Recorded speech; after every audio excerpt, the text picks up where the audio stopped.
Good morning, everyone. Welcome to What? Where every day I think it's the last day I'm going to do a show. I swear I get on here and I'm like, I'm done. I'm done for. Nobody cares anymore. Good morning, Holly. Good to see you. Glad you made it.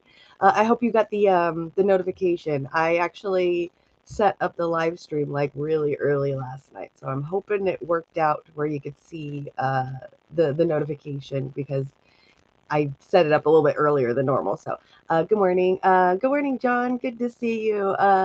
CMCL Chemical. That is my little baby brother. He, when we were growing up, we loved like taking the first initial of our name and then turning it into stuff. So, like mine was JCL and my sister's was JGL. So I was Jissel. My sister was Jiggle.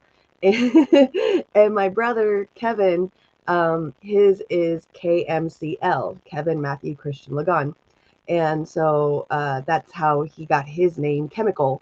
So that's what he goes by is KMCL, which is his initials for his full name, and so he goes by Chemical on there, which I think is really cool. Now I'm married and my sister's married, so we have to like change our names around a little bit. I guess mine would be like just this because I'm Jimmy JCS now, but yeah, that's how it works. So Chemical is my little baby brothers. Oh, good, you got notified. Yay, good to see you. Happy New Year, everyone. I hope you guys have had a good New Year. Like I was saying yesterday, mine started off really rough. Um, really rough New Year's. Just took that whole week off. Kind of just had a mental break week, I guess you could call it, like a mental health week or something. And then I started back up again about a week later. I had to wait a couple days because we had a strike, so we couldn't stream for a week. So I couldn't do anything during that week as well. And then I ended up getting really sick. So last week I took last week off too. And so now I'm back again. So we'll see how well it goes. I thought like the 3 weeks, I'm like, all right, this is it. Like I take 2 to 3 weeks off. Nobody wants to see this anymore. Like this is not interesting for people. So I'm like prepared to sit here to talk to myself all day, which I am doing anyway. I'm literally talking into a camera. So I am talking to myself. But anyway, good morning, everyone. Good to see you. Good morning, Warren. Good to see you too. I'm getting a little bit of a rough start, like normal. I'm waiting for my Excedrin to kick in because I threw my back out the other day, my lower back out the other day, picking up stuff when I started to feel better from being sick. So, waiting to do all that, waiting for that to start kicking in. I took that about, I don't know, like 13, 20 minutes ago, and I was hoping it would kick in by now, but it's not. So, waiting for my Excedrin to kick in. That way I don't have to feel my lower back pain anymore. But until then, good to see you guys. How have you all been? I know it's only been like 24 hours since I've seen you guys. I hope you all enjoyed the clips I threw up yesterday. I'm trying to do clips in I guess not a new way, but a new way for myself, which I've noticed other shows do.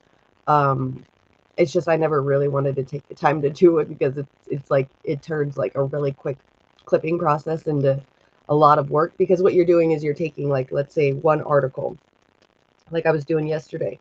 The whole video from like beginning to end is like 45 minutes. So I'll take that 45-minute clip and then I'll start watching it and I'll clip out all the extra stuff like silent pauses and like rummaging through the Twitter, until I find something and then just clip out that part and keep that part. So that way it goes from like 45 minutes to like 17 minutes. And so that's taken up a lot of work, but I'm doing it and I'm really enjoying it because then I get to like rewatch what I've said and kind of take out stuff that like, I feel stupid saying sometimes. So it's kind of nice. I wish that I had somebody that could like sit and watch these videos while I'm live and then help with the editing process, but I'm able to do it, so I might as well just do it. It's kind of fun. Um, maybe one day I'll be cool enough to have somebody who wants to help out with that. That would be a lot of fun. So that way I maybe like every other day I can clip up and that way I'm not clipping up every day. Because yeah, adding that process of like editing out all the extra stuff is turned my additional like I go from like a 5-hour day work here to, I think it's like now turning into like a 6 or a 7 hour day because it's, I'm having to watch it and clip it out and stuff like that. So what's up, Les Bones? Yes, I'm live. Great stream. Too many people cover nothing but politics. Yeah, very true. I try not to cover, I mean, I do cover politics, obviously, but I try to do like other things too, because I really enjoy like watching like YouTuber drama or, I don't know, stupid stuff like Kylie Jenner wearing that lion's head dress, to whatever thing that was recently, like that kind of stuff. It's nice to get away from politics and just pay attention to that stuff too. So I definitely, there's a lot of people just covering politics alone. And I do see that sometimes, it is necessary too, because like I would have never known who Lori Lightfoot is from Chicago if it wasn't for Chicago Coroner, and they do amazing work on that and trying to get us to see what's going on with Chicago. So, but then some, they even themselves, like over there at HLM, they get into like some of the petty stuff too. I think yesterday there was like a whole live stream with that fair and balanced girl talking talking crap about the Eliza Blue chick. That shit was funny. I mean, it's not funny, but like that was very interesting. Even his own comment section at HLM yesterday was like, "Please make this make sense." Wait, no Twitch today? Uh-oh. Did I not add Twitch in here? I didn't. Here, hold on. Let me see if I can do it now. Good morning, Twitch, everybody on Twitch. How y'all doing today? I forgot to hit the Twitch button. There you go. I'm live on Twitch now. You're good. Yeah, Uncle Lori, you live here, tired of cheese. Yeah, exactly. But I would have never known who Lori Lightfoot was and all the things that she's doing. I heard yesterday, she was trending on Twitter just a little bit. I mean, there's only like 6,000 tweets about her yesterday, but in my For You area in the trending section on Twitter, Lori Lightfoot, the name actually came up yesterday. And every time I see her now, I'm just like, thanks, Chicago Coroner. Like, I would have never known about this if it wasn't for you guys over there, covering, the local politics and stuff too. Because I love learning about other places. I'm the kind of person that's been pretty much like stuck in California most of my life. I mean, I visited like Texas and I visited Boston and Salem, so like Massachusetts. So I've gone to like Massachusetts and I've gone to Texas and I've driven through Arizona and Mexico and I've gone to Vegas. That's pretty much about the like gist of my traveling. So whenever I can learn about other places and how their area runs and all that stuff, I'm like obsessed with it. Like yesterday I was talking about Arizona, how the Rio Verde Hills, they're about to be without water, and they're getting their water shut off or whatever. But come to find out, like, they're in an unincorporated area, they're all multi-million-dollar homes, they're really, really rich, that kind of stuff. Like, I really get into that stuff, the local politics of things. So yeah, but I heard recently Lori Lightfoot is having an investigation into her about some kind of spending money the wrong way or something like that. So Spoons, this is what I'm talking about. Good to see you over there on Twitch, holding down that Twitch. That's what I'm talking about. Yeah. So yeah, John, I'm so sick of like the way that things are going. I mean, they even like elected her thinking that she was going to be some kind of progressive person, but you can never expect, when they say progressive, it's usually middle of the line, kind of centrist, moderate, Democrat, because anything, like less than extremism to them is like just regular right-wing Democrat. So I think what they think is like super progressive and extreme is like a yellow, or they used to call it a yellow dog Democrat, but I guess it's called a blue dog Democrat now, where you vote blue no matter who, like that vote blue down the line kind of thing. So yeah, I heard she was elected because they thought she was progressive, but no, yeah, she's in a lot of trouble too. So that's what's really been weird too lately, is like the Twitter For You trending section has been kind of like off. I mean, it's always been kind of off for me because I've not really gotten into Twitter fully until like this last year or so. I've kind of delved into it. I've only been in Twitter for like I don't know, 3 years or 4 years or something like that. And I've only had like 100 friends during the whole time because I was more active on Facebook, but I got tired of Facebook because Facebook's full of shit libs. So I needed somewhere else to kind of like, speak my ground without having to hear from a bunch of shit libs like you need to, go for Ukraine and blah blah blah. I couldn't do it anymore. So I started getting a little bit more active in Twitter. But anyway, the YouTube or the YouTube, the For You page area, the trending section, like the regular trending section area has been all sports. Like it's basketball, football, the sports stuff. But then in my For You area is like, I mean, it got, some pretty decent trending things here and there, but most of the time it's like barely stuff that's trending at all. Like, 3 or 4,000 tweets about this one person or this one thing, this one situation, and then that's it. And that's, popping up in my trending section. Other than that, it's always the same stuff too. Like if it's really trending, it's always like January 6th or Ukraine or stuff like that.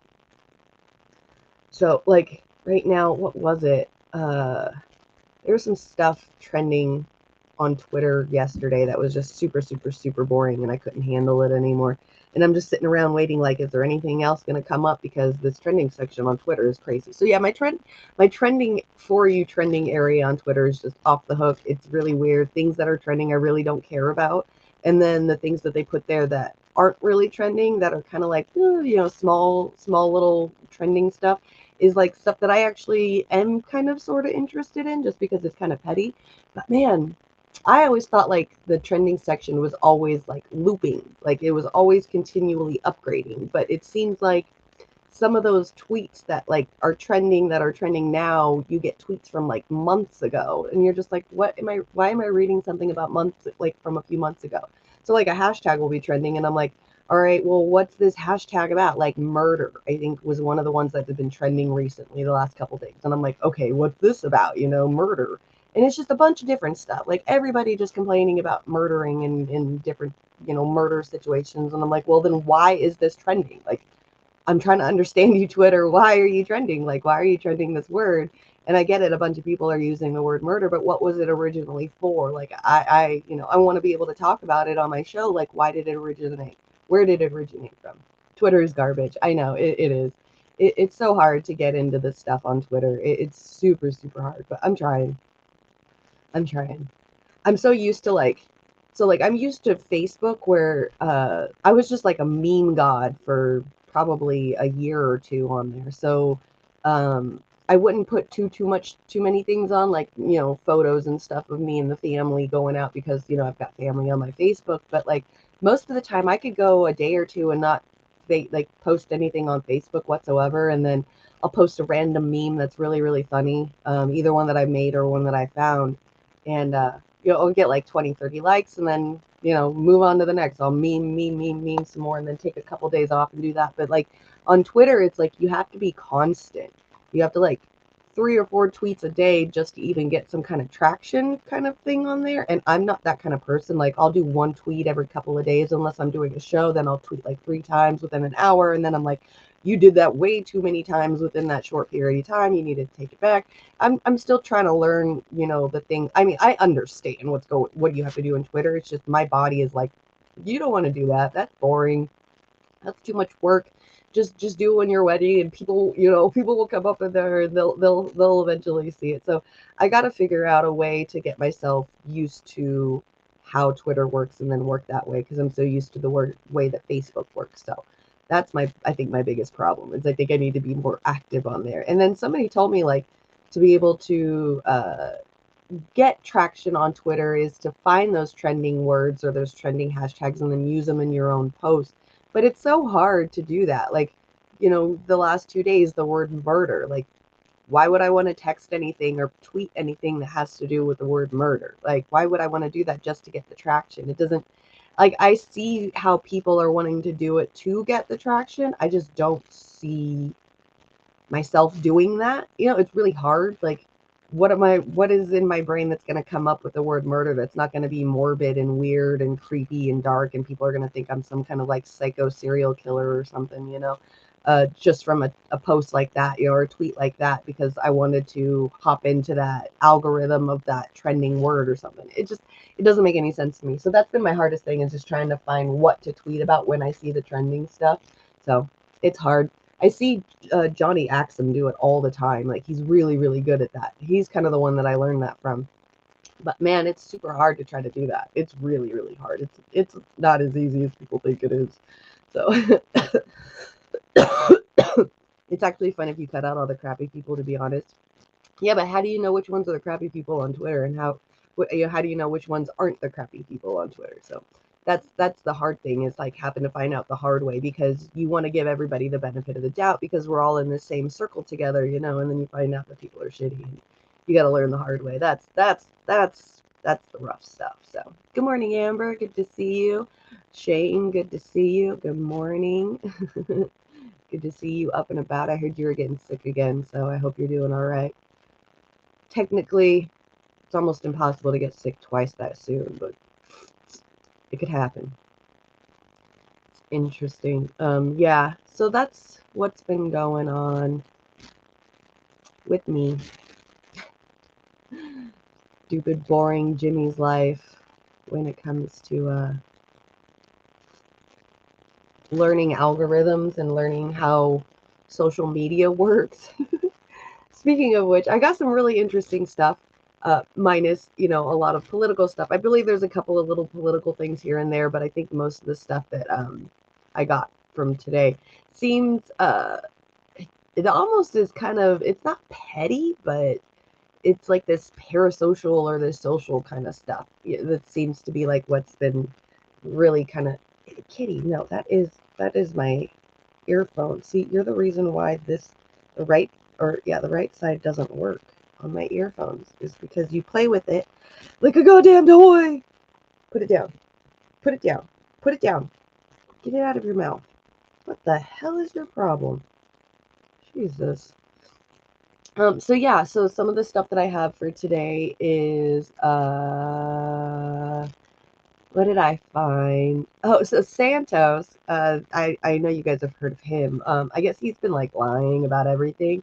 Come to find out recently, he admitted to used to being a drag person. And so there was this like huge little, it was kind of, that's why I'm like talking about trending, kind of trending on Twitter yesterday, just a little tiff between him and Trixie Mattel, where he kind of like thought he was gonna bag on her, but it ended up he gave himself away, showing that he actually is, like, or maybe possibly used to do drag, or knows all the drag race shows, like how somebody we'll get into it. It's kind of funny. And then the Daily Wire and the Steven Crowder thing that's been going on. Him wanting like 100 million and no reservations, and the Daily Wire like no 50 million, and then if you mess up, we have to dock some of you.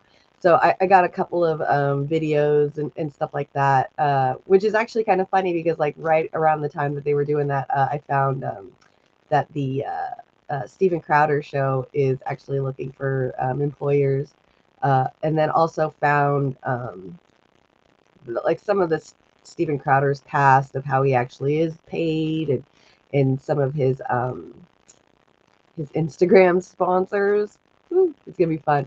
Another one. Are you making verde pozole this morning? The house smells like roasted jalapenos. Ooh, and garlic. Oh my goodness. That's what I'm talking about. Yeah, Kitty. He's a pain. She's a pain. It's Mama this morning. Then the next thing I have, which I thought was really interesting, Ghislaine Maxwell did a phone call interview from jail. I believe it was either yesterday or the day before. I think it was released yesterday, where she got a little some interview stuff where she talks about some certain things. She actually is admitting that Epstein didn't kill himself, which was very, very interesting to watch. And then what else do I have? Another shooting in California yesterday at Half Moon Bay, and then another one in Oakland last night. So we just keep having more and more and more shootings. It's just constant. And then this morning, Lana posted in the Slack this morning, which was really interesting. So I thought I would talk about it if we have some time at the end. Is Adam Schiff is brought in a bill to end Citizens United, which I thought was really, really, really interesting. He's introducing a constitutional amendment to reverse Citizens United. So those are what I have. I guess one political thing at the end. So not too much politics stuff, a little bit of politics stuff, mostly just social things. So hopefully we'll have some fun today with those. So 'tis the season for shootings. I know. It hasn't stopped. Like yesterday, I was talking about how we've had 33 shootings and we're not even a month into 2023 yet. And then when I was looking it up some more this morning, we're already, just from yesterday, around this time yesterday, when I said we were at 33 shootings, we are now officially up to 38. Just in the last 24 hours, we have gained that many more. So, and I'm only covering the ones that I've seen from, California, because I'm from California, so I see the local news a lot more often. And obviously my YouTube is showing me a lot more local news because I've been researching the shooting out in Monterey. Monterey, whatever that one is down in Los Angeles that happened this weekend. So that's why I think I've just been seeing a lot more, is just because it's all coming up some more. Because I think even the one that happened last night in Oakland might have been like a rivalry or something, because it had to do, they were saying that it was possibly in a music video, and a bunch of people like were shooting back and forth at each other. So like Les Bone says, 'tis the season for shootings, and I think I'm just getting a lot more of the news of them because I'm looking into them more. So it's like American tradition. Yeah, exactly. I know. It's really, really sad what's going on. Kitty, I swear. She only comes to sit on my lap so she can chew on my cord. You say hi, Izzy? You say hi? You say hi?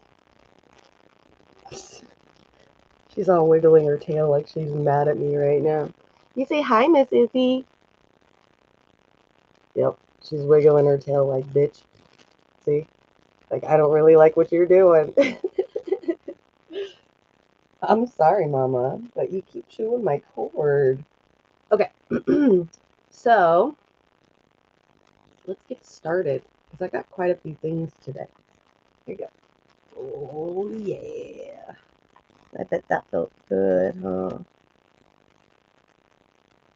You're a good girl when you just lay there. Sheesh. Okay. Let's get into this. All right, so I'll start with the first one. I'll just go in order. So yesterday, here, let me pull this up because I thought this was really really funny. So yesterday, George Santos got into like a little Twitter battle with the drag queen, which is she's one of my favorite drag queens. Her name is Trixie Mattel.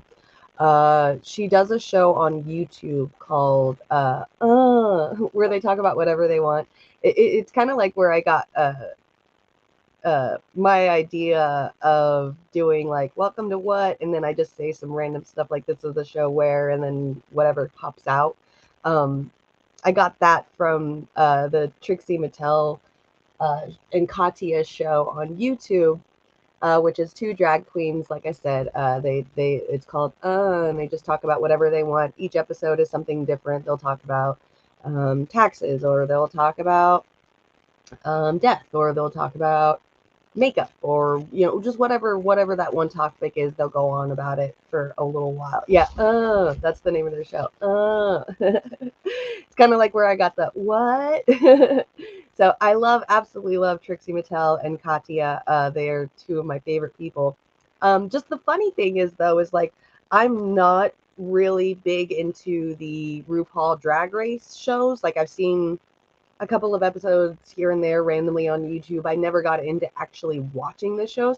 So I never knew, like, I don't know who the winners are, or who the losers are, or anything like that when it comes to RuPaul Drag Race shows. I just know of Trixie Mattel and Katya, because my friend Daniel got me into them about a little less than a year ago and told me I need to watch this show, and I got obsessed with it. Come to find out, these were two of the drag queens that were on RuPaul's Drag Race. So I don't even know anything that's going on. I didn't know. I just knew them. I just know them from the show. Which is, yeah, right there, like mine. What? So yesterday, which was really funny because, George Santos keeps coming up with, lies and more lies and more lies and more lies. And so recently it's actually come out that he possibly was either a drag person or into all that stuff, knows about all that stuff. So here yesterday he said, you watch almost all the Drag Race shows. You love it. Oh, that's so cool. I love it. So yesterday I want to get into them. It's just I can't sit and find out where all the episodes are. It'd be really fun to watch. But yeah. So George Santos yesterday tweeted out, he says, I have now been enshrined in late night TV history with all these impersonations, but they are terrible so far. John Lovitz is supposed to be one of the greatest comedians of all time, and that was embarrassing for him, not me. These comedians need to step up their game. Now, what I'm thinking he's talking about was the Saturday Night Live episode from this Saturday. I haven't watched it yet. I do want to watch it because it's got that Aubrey chick that was going to come on this weekend, or that came on this weekend. So I do want to see what happened, but I usually don't watch any of the skits when it comes to the Saturday Night Live. I watch the little news, the Colin Jost and the other guy doing the news really quick. That's pretty much the only parts I watch. But I do love Aubrey. So anyway, I think that's what George Santos was talking about, was that somebody really messed up and was embarrassing trying to impersonate George Santos in a Saturday Night Live thing. Yeah, Aubrey Plaza, that's her name. Yeah, thank you. Aubrey Plaza. She is amazing. I love her humor. That like dark, creepy, you're weird, I don't understand what you're talking about, but I'm going to just say the first thing that comes out of my mouth, that comes into my brain kind of thinking, or kind of humor. I love that. She's one of my favorites, especially when she was in Parks and Recs. Man, did I love her in Parks and Recs. She was definitely one of my favorites. So yeah, I think that's what he was saying. She was great in White Lotus. I haven't seen that yet. I've not seen that yet. Like I said, I've only seen her in Parks and Recs. So yeah, I don't think I've really seen her in anything else. I know she's been like doing a lot of stuff too. Okay, anyway. So George Santos was talking about that. Then Trixie Mattel says maybe the source material was weak, like talking about, how they had to use George Santos as their source material for their jokes, bagging on George Santos. So, Trixie Mattel just throwing it out there, being freaking hilarious like she always is, which is actually kind of funny because she kind of, it looks like she ratioed him a little bit too. Anyway. So George Santos replied to her yesterday and said, clearly you know all about weak acting skills. And then puts up the RuPaul video or this video, it's like a GIF or something from RuPaul's Drag Race. When I saw this, I was like, what are you talking about? Like, clearly you know all about weak acting skills. Like, okay, that, I guess, like, he could be making a guesstimate of, like, her being, or RuPaul Drag Race. Obviously, you can put two and two together. So she puts down, Trixie says, I'm not an actor. I was young and I had fun at a festival. Okay.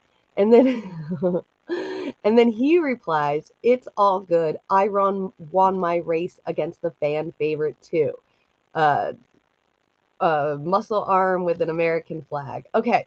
This is the one that got me right here, because I was like, Santos, what do you mean by this? Like, in my head, I'm like, what do you mean you won your race against the fan favorite too? I did not understand.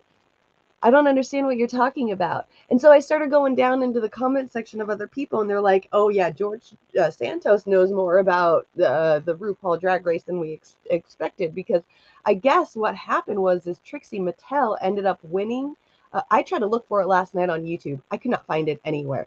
But apparently Trixie Mattel won the RuPaul Drag Race show, one of them, against a fan favorite, people that were really, that liked the person that she was going up against for the top two. She ended up winning. So that's him knowing that she won a drag race show. Okay. Now, to me, I don't care. Like, if you want to know, like this stuff is funny to me only because of the fact that it is a Republican doing this. This is something that Republicans are going to be like, oh no, we can't have this. They don't even like the Jenner lady. They don't even approve of her. Like it's absolutely weird to me that they're still allowing this guy to even run.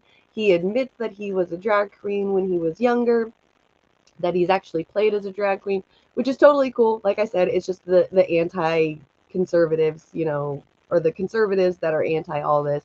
It's really funny to me because this right here, that tweet right there that says it's all good, I won my race against the fan favorite too, just goes to show that he knows the episodes and knows what happened in the RuPaul Drag Race. Me as a white woman who like watches shows and stuff, I had no idea about this, so he just like pretty much just gave himself away. So I'm just hoping for all the the Republicans to sit there and bag on him and have him admit more to his lying. It was absolutely hilarious to see that he actually knows what was going on in the RuPaul Drag Race show.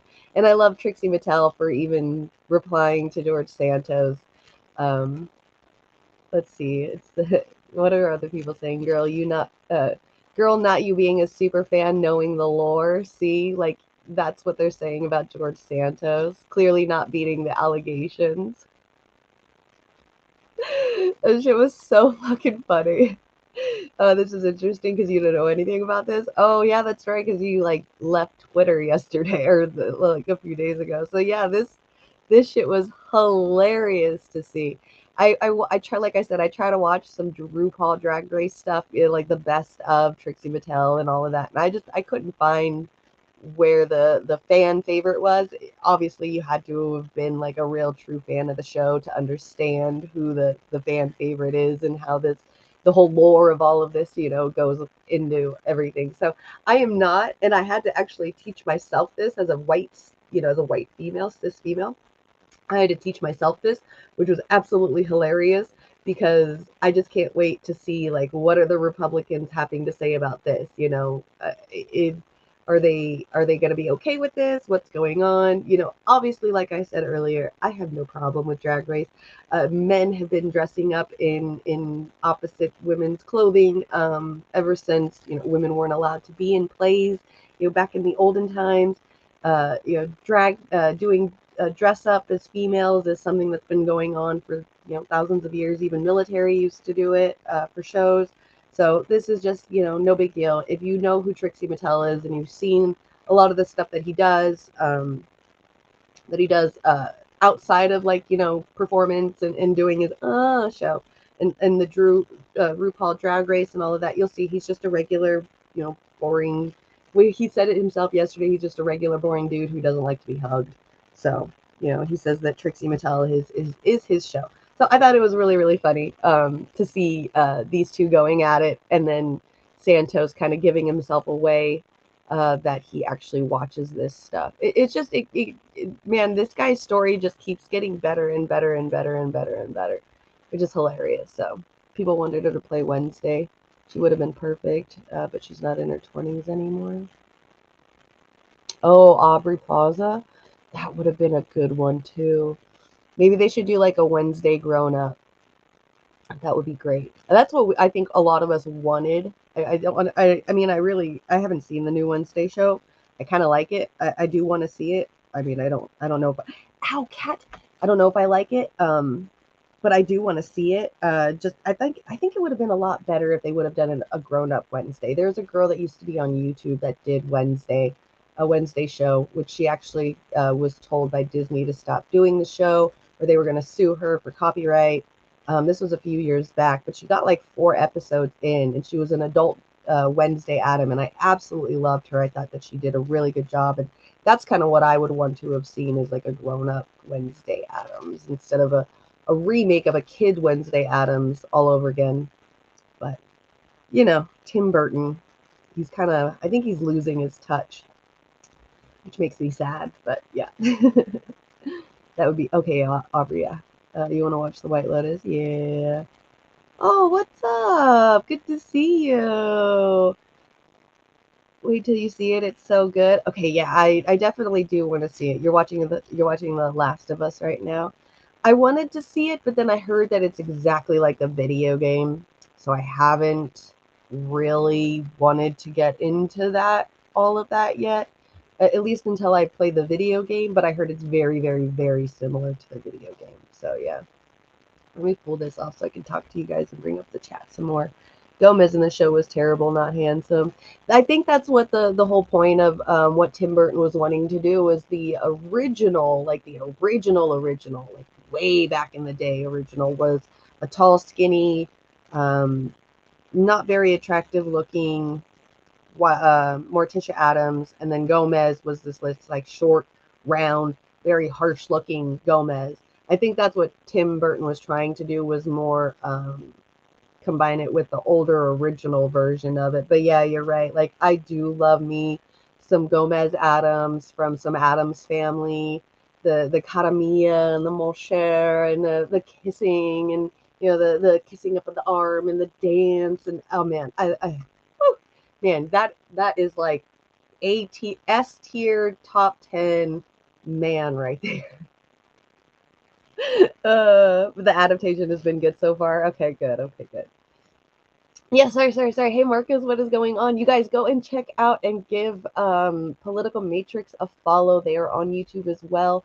I believe they're on the Rockfin too, which is a lot safer than YouTube for sure. But go give them a follow. They do a show on Saturdays. They're awesome, absolutely amazing. God damn, my cats are out of hand today. So yeah, go give them a follow and put on notifications. They do a show at least every Saturday that I know of. So if any more, let me know. Okay, my cat is off the hook today.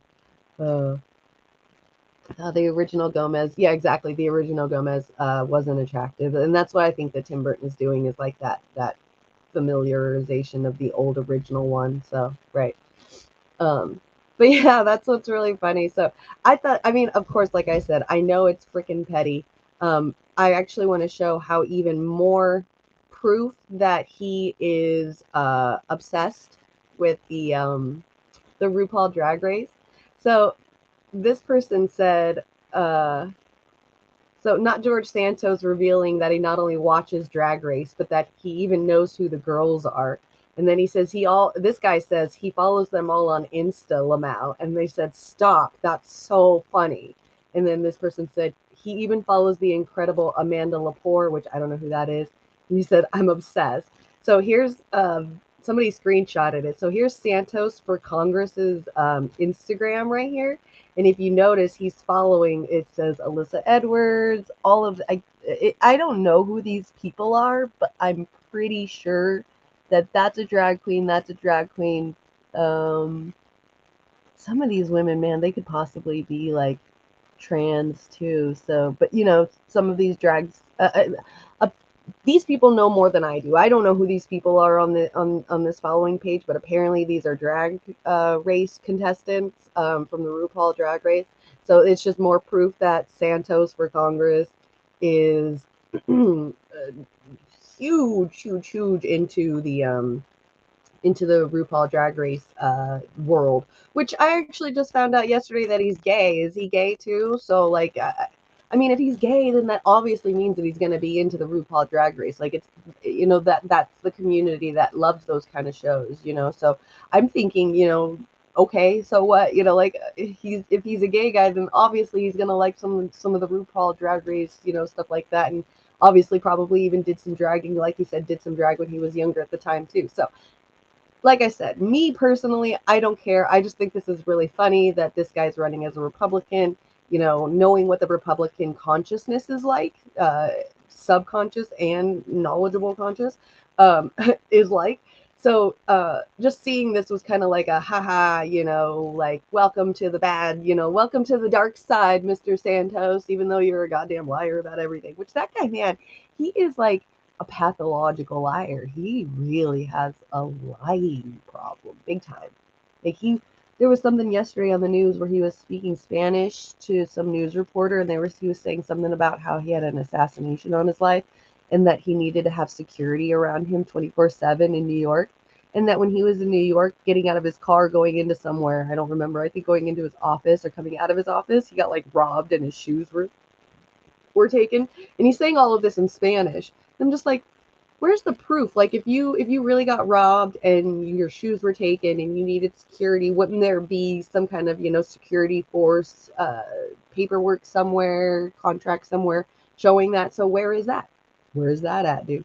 This guy's got a major, major problem with lying. And I'm honestly thinking that he probably made up a lot of these lies before the internet got really big to where they can prove things, like start to dig and prove things. And now he's just caught up in so many of them that he can't get himself out of it. That's my guess. So we'll see. We'll see. Yeah, on Rockfin, don't forget. Oh yeah. That's right. I'm going to be on this Saturday, so you guys definitely want to go. Give them a follow, if not on YouTube, at least on Rockfin. That way they can get some more followers over there as well, because that seems to be Rockfin, and Rumble seems to be the place to be right now. I'm thinking about getting us on KRTD over at Rumble as well. We are on Rockfin. I do have it on the check mark, but I didn't push the live button today. Man, all the extra steps on Rockfin is wild. But yeah, I'm gonna be there on there this weekend. I know that they were already talking about some of the shootings in a private message. They were talking about some of the shootings that are going on this week. So I don't know what we're going to be talking about, and I'm kind of excited. So we'll see. We'll definitely see. I can't wait. So go give them a follow. It's the Political Matrix on YouTube, and also Rockfin. Let me type that in one more time, or say that one more time. Political Matrix. I know I'm sounding like a boomer repeating myself, but I really, really like that name. Especially ever since I've been watching you guys, like the Political Matrix, like that whole feeling of, like people always said, we live in a matrix world and stuff. Like it's really starting to make sense and like really hit. Like when people talk about we live in a matrix world, it's just that people are like living, completely different lives and completely unaware of what other people are living. Like, you can have an entire group of people that are completely homeless and down or out, and then you've got this entire group of rich people going to Davos in private planes, not even doing any, just talking about the future of technology and shit over at the WEF, the World Economic Forum, not even acknowledging the fact that there's like homeless people in places. That's where I'm like, oh my God, yeah, like you're right. There's this political, like not political, but there's like this matrix world where like there's just multiple world bubbles inside Earth that people live in, that they don't even realize that there's other bubbles and worlds that even exist yet, which is wild to me. Maybe that's just because I pay attention to all the bubbles everywhere, and I kind of understand that, you can look into one thing and there's an entire world of it. You look into like auto detailing. I swear to God, there's like this huge world of auto detailing. Just look at recently what's been going on with like the moist critical thing. The game of what is it? The slapping game, where these two people stand in front of each other and they just smack the crap out of each other. That's a whole world that people didn't even realize that they are, and that's where I see like the matrix things. Is like there's these whole worlds that people don't even realize exist. And there's a whole world that people do realize exist and don't even want to, just, I don't see it. It's not there. We're doing great. Just look at all the positives. It's wild to me. Absolutely wild. The Matrix. Political takes. I like, you like some of those RuPaul shows? Really, John? I haven't seen any of them. I mean, I've seen like bits and pieces, best of, things like that, but I have not gotten into like each and every episode, into the details of all of it. I think what I'm doing is I'm just trying to find or wait for all the episodes to be in like one general vicinity area that I can watch, like Netflix, so I can just purge them all the seasons in one. I've got Hulu and Netflix, so if it's on Hulu or Netflix, I mean, I can watch it. So yes, thank you, Amber, for hooking me up with your Netflix. Speaking of which, Amber, I don't know which one I'm supposed to be clicking on in the Netflix account, because it seems like they're all full already, the names on there. So I click on that first one with the weird name because I always figure, hey, if there's one person out of all those names on the Netflix account that Amber's going to choose to have her name is going to be that one, because there's like it's a weird named one. It's like a really funny one, and then you've got like Michael and Kathleen, just like regular homebody names, and I don't see Amber anywhere on that Netflix list, but there's that first one that got like it's like a funny name. I can't think of what it is. That's the one I hop into when I use your Netflix account. I'm just letting you know. So all of my shows, or I guess all of my husband's shows, because he watches it more than I. Yeah, creamy pasta. I'm hoping that's yours, because like I said, I was looking through all those names and I'm like, they're all so really nice. Like they're just regular, like Michael, just regular, brother, sister, dad, mom names. And I'm like, I don't see Amber anywhere. But if Amber was to pick a name on there, creamy pasta would definitely be an Amber name. So I've been using the creamy pasta one. I'm hoping that's okay. Okay, I figured that was you. Okay, it's you. I wasn't sure. But I'm like I said, I just guessed, and I figured if that's not you, then the person that it is at least would understand, like that would be the one to choose, because I don't want to hop into Michael's. What if Michael's watching some really great shows that I have no idea about, and I just ruin his recommendation section on Netflix? So okay, I'm glad that you are creamy pasta. Of course you would be. Yes, you all. I watch Netflix on an account named Creamy Pasta. All right, I'm done. I make myself laugh way too much. All right, there's a drag queen called Lady Bunny on Twitter that has really good takes.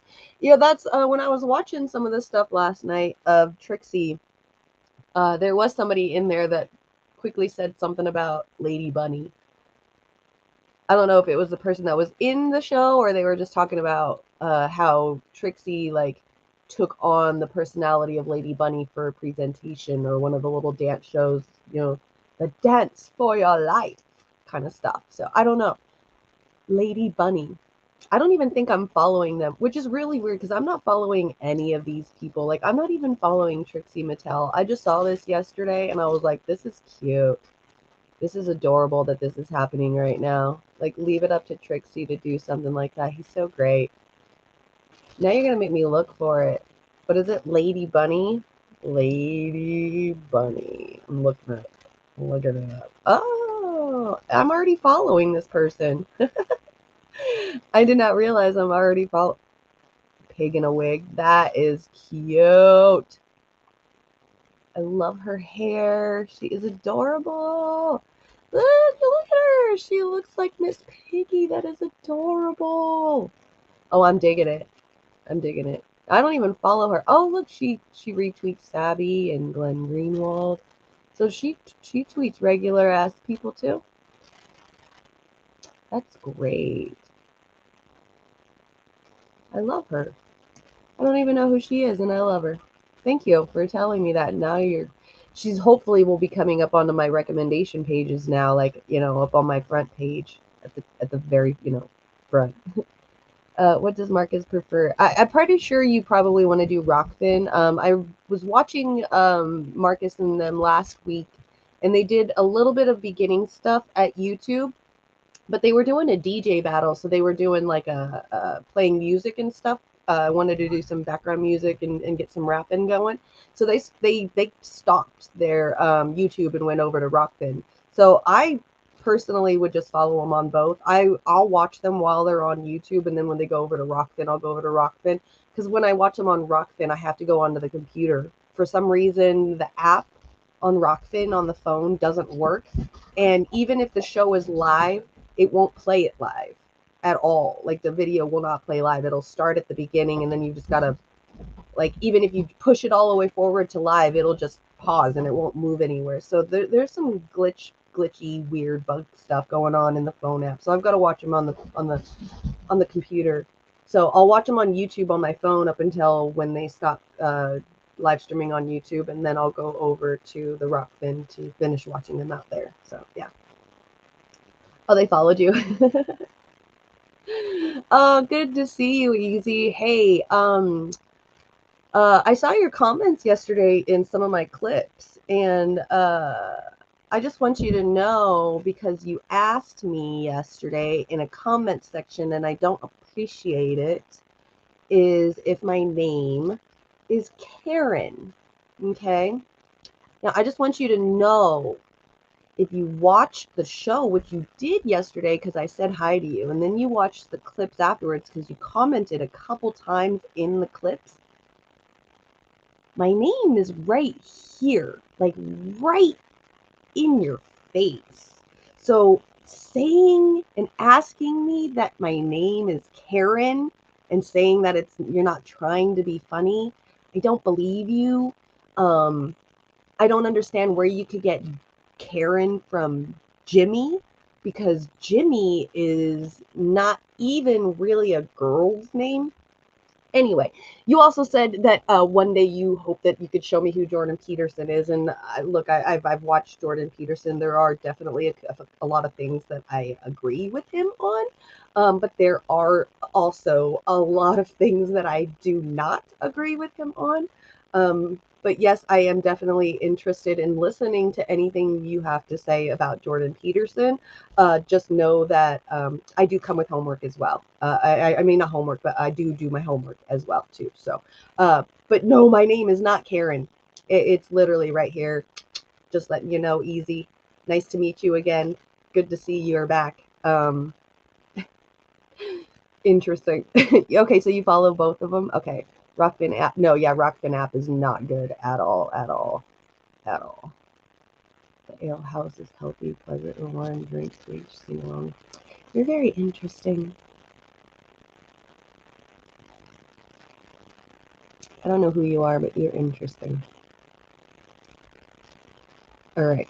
I'm going to go on to the next one because I don't know what that was about. Okay, so actually, all right, so we get to sit here and make fun of CNN. I am so stoked about this. Okay, so yesterday, CNN did some coverage on the Chinese protesters. There's talking about how China has 1.1 billion people that have been affected with COVID, you know, all that COVID stuff that's going on. But the people out there are protesting. Now, yesterday when we were doing, I was talking to you guys about the Atlanta, Georgia protest and what's been going on over there. You'll notice that, you know, conservative and maybe even a couple of left-wing media outlets will talk about, you know, violence, and there was violent protests, and then people were burning down, you know, cop cars and smashing rocks into windows, and how it was all violent and blah blah blah, you know. So it's like it's very pro SWAT team, pro police, anti-protester when it comes to people protesting for injustices here in America. I mean, we have several examples in at least in just even in recent American history of protest of people being brutally hurt because people are on the side of capitalism and corporate CEOs and the police when it comes to people protesting. So I thought it was really, really funny because over in China, they're doing the same thing. People are, they're getting tired of the mandates. They're getting tired of the lockdowns, especially the lockdowns. I mean, they're like 3 years deep into this, and these mofos are still hardcore lockdown. So I thought it was really funny to see CNN doing a, I guess you could call it coverage of what's going on in the China protest, and that.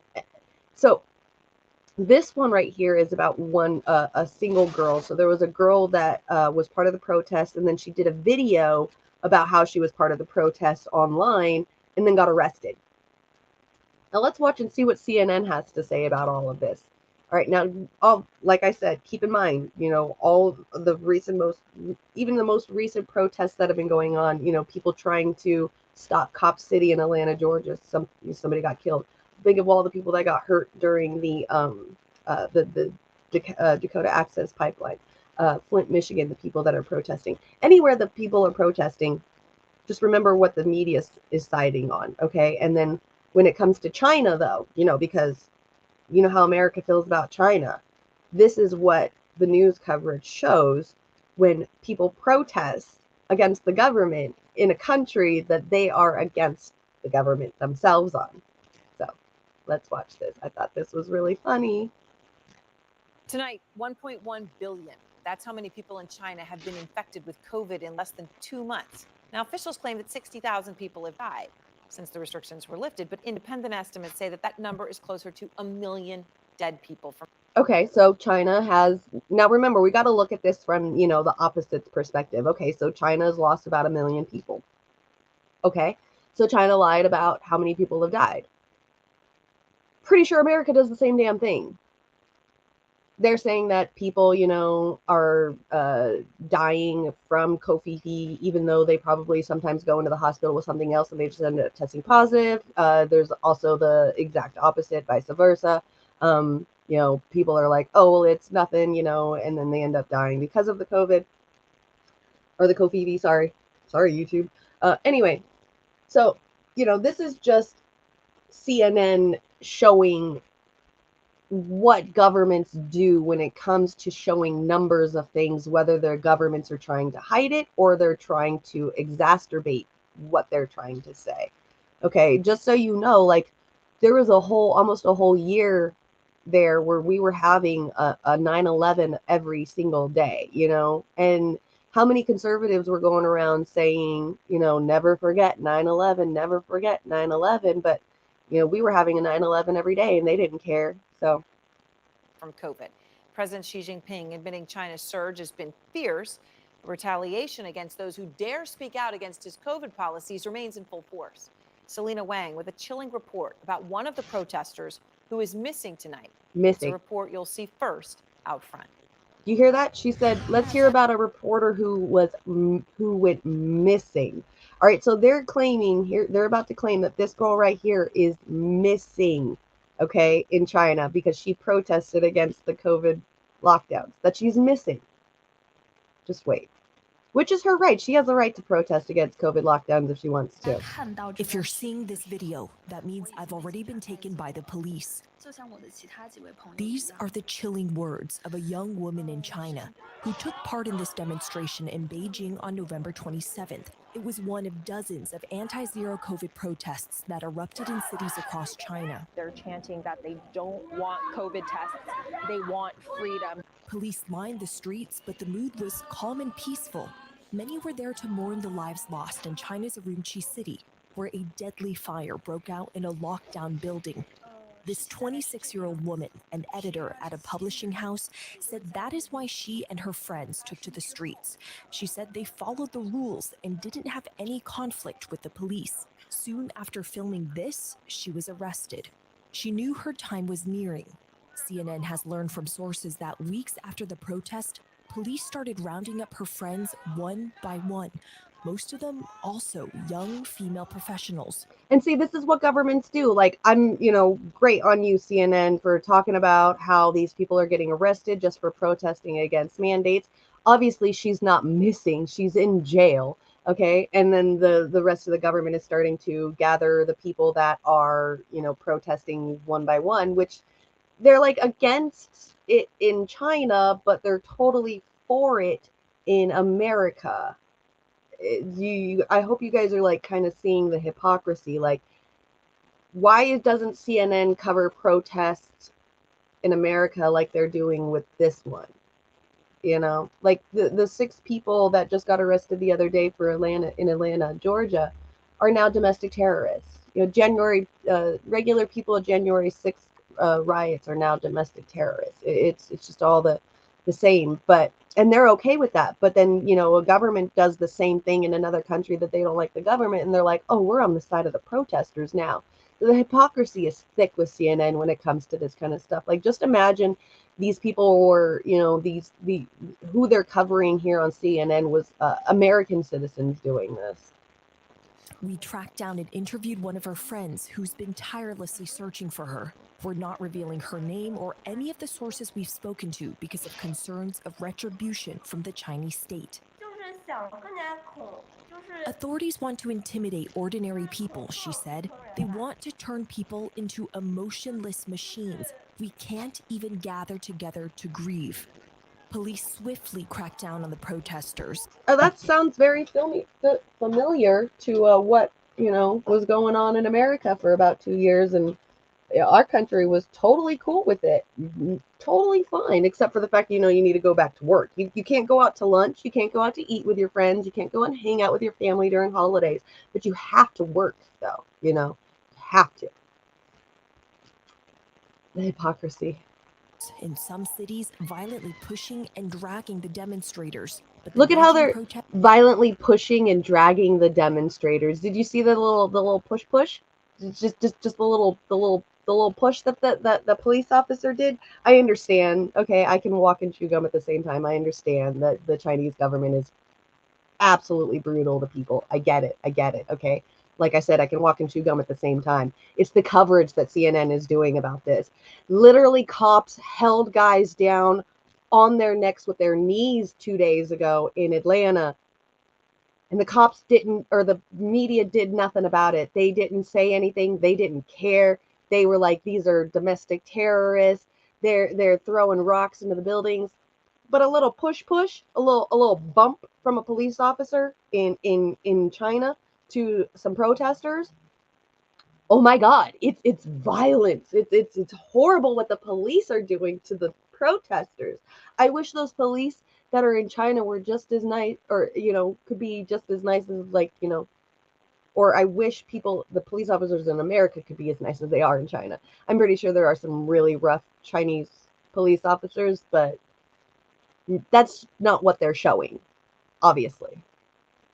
protesters peacefully dispersed. Afterwards, police blanketed protest sites. In some places, authorities checked cell phones for virtual private networks and tracked down participants with cell phone data.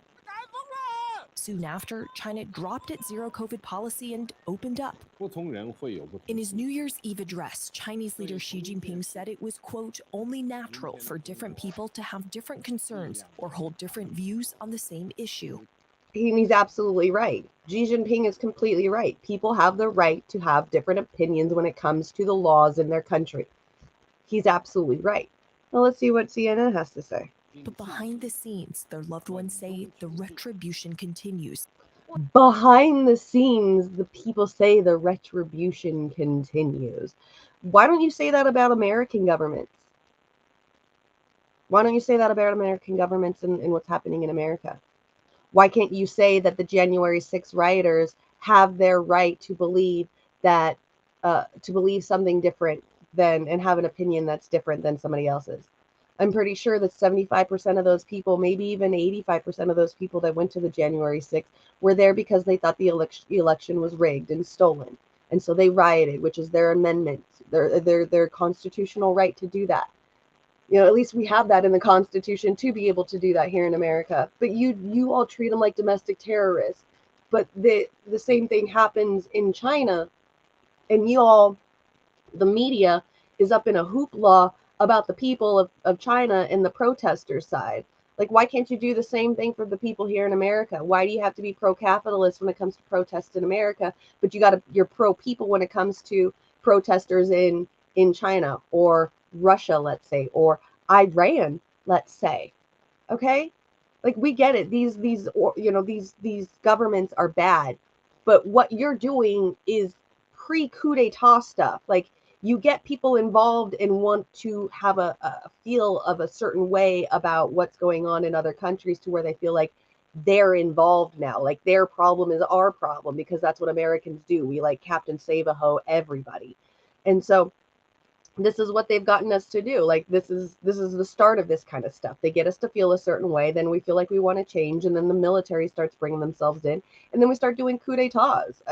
That's just what happens. This is like the pre-planning of that, just getting us Americans to hate these other governments, and be on the side of the people, while here in America we have to be on the side of capitalism and not be on the side of people. Like I said, the hypocrisy is bleh. She's paying a heavy price. We were born into this land, so naturally we would want to make China better. But now I feel there's nothing that we can do, she says, breaking down into tears. I wish, CNN, that you could get somebody in America that said that in English too. That way we can hear that. You know how many people I've heard say this exact same thing here in America? We say the same things. We say the same things. CNN, why are you sitting here caring so much about what's going on in China when they're dealing with the same kind of problems we are? We're all out here like volcano party, please. Let's just watch this. Hey, let's just watch this. Hey, let's just watch this whole thing burn down. The whole thing's got to burn down. We got to see Rome fall. That way we can start anew. They're obviously feeling, there's certain people out there in China that are feeling the same way. Why does the CNN only care about covering it this way when it comes to countries that we don't, or they don't like the government for?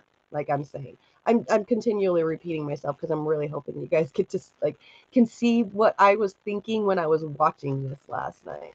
Authorities have made no official comment about the detentions and will likely never know how many people have been detained in connection with the protests. So? If it's dozens, hundreds, or more. So what? So people got arrested because they were protesting. Our government does it to us all the fucking time. I was literally just saying yesterday that once my kid is old enough, I'm willing to go be one of those people that go out and protest, because you know when you go out and protest that you have a really high chance of being arrested. That's just what you do. You go out there and you make that sacrifice knowing that that's fully well what's going to happen. And I admitted yesterday, please let me. I'll be one of those people that'll do that. I don't care. I don't mind. We're going to be known as domestic terrorists because that's what everybody that protests against what the government is doing, even like Cop City, even like, clean water, anything like that. The government's going to arrest us and turn us into domestic terrorists. What is any different in China than it is in America? And why is CNN covering it this way? Because it's in China. Like, I know, I get it. I'm asking you all. Are you all getting it?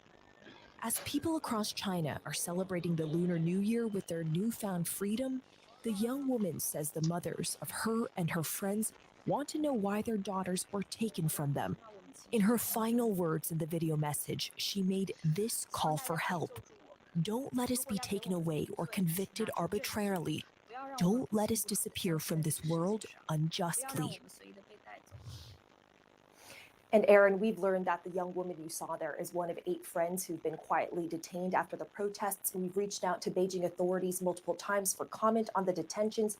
They have not responded. Now, the people who know these young women told us that they're confused as to why they were taken, describing them as young women working in publishing, journalism, saying they're socially minded, but they are not organizers. Experts say the police may have been suspicious. They're protesters. This is what they do. This is what the government does. Like the CNN lady on the left, why are you just standing there like you don't know, like you haven't reported on shit like this in America to help her understand that this is just what they do? They don't need to be organizers. They don't need to be heads of protesters. Journalists get hit all the time. Journalists in other countries get murdered. Julian Assange is stuck in a fucking prison for being a journalist. Okay. What are you talking about, CNN? Why are you caring so much just because it's in China? Like, you're absolutely, the hypocrisy is showing. Do you know we can see you, CNN? We can see you. I see you. It's ridiculous. Young, politically aware women. Authorities here also have a well-documented history of targeting feminists. At least one of the women detained said she was interrogated about whether she was involved in feminist groups. Aaron. Incredible. Selena, thank you very much. Incredible. Incredible. That's all she has to say about that is incredible. I hope you guys can see the hypocrisy in that. I really wanted to show that because I really noticed I was watching it yesterday. And I'm like, oh, God, these people are really doing this with China right now, knowing full well that in America, like literally just 2 days ago, you're signing people up as domestic terrorists and arresting them. So over protesting against a Cop City, protecting trees. These guys are building tree houses and protecting trees. And now they're domestic terrorists. But, God forbid, the same thing happens in another country where we don't like that leader. And, our mainstream media is up in a hoopla for those protesters. Like, couldn't you do that for the guy that just got murdered by a police officer over there in Atlanta? No, I'm sorry. You had to say that he drew a gun first, and you won't release the police footage. That's right. I forgot. Y'all are corrupt as shit. Every single one of you. I'm over it. Next one. We'll get into the next one. So yesterday, stop, kitty. Yesterday, I believe, right? Just recently. So this was released yesterday morning. So probably like yesterday or the day before. Ghislaine Maxwell did an interview from jail. Wild. First interview since she's been arrested. Has some really interesting things to say. Some things I believe, obviously because we all believe it. Like, Epstein didn't himself. But there was some other things that she was saying that I absolutely don't believe, including like, that whole, she doesn't believe that, Virginia's picture with him is really her, that it's photoshopped and blah, blah, blah. So, I want to watch this and sit here and make fun of little Miss Richie Rich having to deal with being in rich people jail. Now, remember, she's not in like some regular, prison facility, like regular, prison inmates go to, like Chowchilla or some kind of regular prison. She's in the Richie Rich prisons. I know we went over this like a couple of months ago and showing how all the Richie prisons look like. If you've got enough money and you've done some stuff to where you can pay for it when you got to go to jail or prison, you can go to these rich bougie prisons where it's literally like a hotel, basically a hotel in jail. They still have like count and waking up at certain times and the food and blah blah blah, but there are, and it's still jail, so there are some, still some basic really funny things about what she has to say about living in the jail. So I figured we could sit here and do the, oh, poor pity me, haha, sucks to be you take on Ghislaine Maxwell's interview. And it's from that much cushier jail that Ghislaine Maxwell agreed to be interviewed for the very first time in a series of video and taped audio phone calls from behind bars.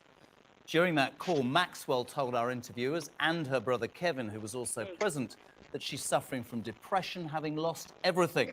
She claimed to be keeping her spirits up by working every day on her appeal. And she revealed intimate details of how this one-time socialite is dealing with daily prison life. So they wake you up at 6, and you can go to breakfast, which consists of a cereal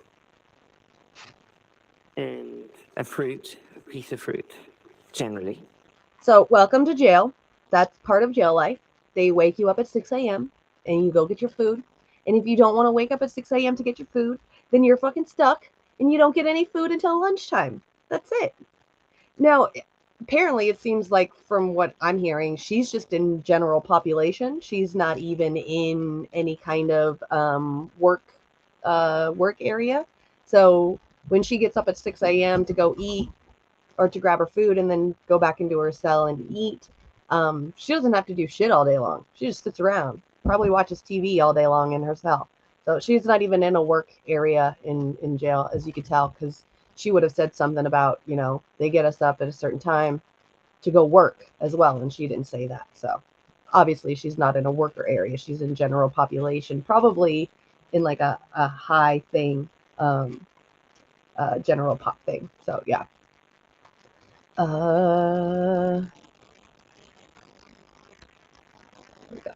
And then you have to make your bed sort of military style. Yep. So there's nothing that's sticking out or whatever. It has to be a prescribed way, otherwise you can to travel. Right, because they don't want to find any contraband. They are allowed to just practically go through your entire room and upturn everything in there. So, this is part of being, part of being in prison. You got to make your bed. You got to make it look decent because they don't want you to go back into it. Or if you do go back into it, they want it to be made. They're. I'm not citing on the side of prisons, but they are teaching her, or teaching people in prison a good life skill, making your bed. Whatever. Go ahead and keep complaining. Would you have somebody make your bed for you your whole, existence, Miss Rich Bitch? Come on now. Give me a fucking break. You can get what's called a shot. and then at 7:30 you go to work, and for me that means I go to the law library. Oh, okay, so she does work. She works at the to- library. So that way she could work on her appeal all the time. So she's sitting in a library all day reading books so that way she can work on her appeal and try to get out of jail. That's what she's doing. Help people so they have detainers or they have warrants or they're trying to appeal their case and let's see, get a compassionate release, or they ask about the First Step Act and how credits are applied to their time, that sort of thing, and I answer those types of questions. I also help people file out their administrative remedies, and that is until 10 o'clock when you have to come back, and they call lunch is around 10:30. Yep. The portion control is very odd, and then because I'm on a no meat diet, they're supposed to have either hummus or cottage cheese or tofu for you, but mostly I'd say about 95% of it's tofu if it's anything, or beans. And I'd say 95% of it's beans, and then otherwise you have like a tofu substitute. And that's what you get. You want to be, the vegan person in jail where you eat no meat. This is what you're going to get. You're going to get beans and you're going to get tofu. At least during lunchtime in jail for, people who do eat meat and stuff, like we got sandwiches, sometimes peanut butter and jelly, sometimes bologna, and then you get like a hard-boiled egg to go with it, maybe a cookie with like a little container of juice or milk or something. Like, that's what you get. You don't get to have the best of the best food during breakfast and lunch. You get one hot and a cot. You get your 2 meals are in the morning, 6 and 11:30, and then you have to wait until 5 o'clock in the afternoon to get your dinner time. That's when it's actually cooked and prepped and done for you, which I'm pretty sure her food isn't that great during dinner too because she's a non-meat eater. So, a lot of the stuff that has to do with jail food has a lot of starch in it too. So, you did it to yourself, girl. You want to be a vegan? You want to not eat meat? Sorry, girl. You got to eat beans in jail. I feel bad for your bunkies. And the tofu has there's no seasoning allowed. So there's no salt or pepper or anything. So it's You're in jail. I don't give a fuck if you're eating cardboard, girl. Who cares if it's bland or not? God, she is such a petty, spoiled brat. beyond tasteless. And then you go It's back. jail. Jail food is not supposed to be absolutely delicious, something that you crave all the time. It's supposed to give you sustenance to be able to make it through until the next feeding. That's why there's so much starch in there, is because it's filling. That's why people get big sometimes in jail too, is because it's starch, it's filling, it expands when it gets wet. That's what happens. I've worked in the cooking area in jail before. Two of the times I was in jail, I was working in the cooking area. There's these huge tubs that are like the size of a freaking queen size bed. They're just these huge metal tubs, and they come in when you're cooking like noodles or some kind of like soup kind of thing.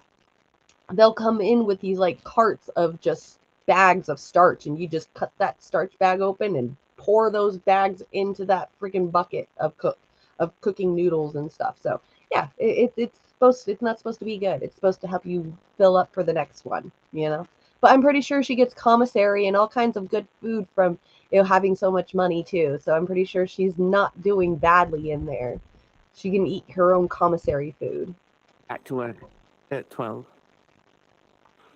And that lasts until 3:30 when you come back and you have a stand-up head count at 4.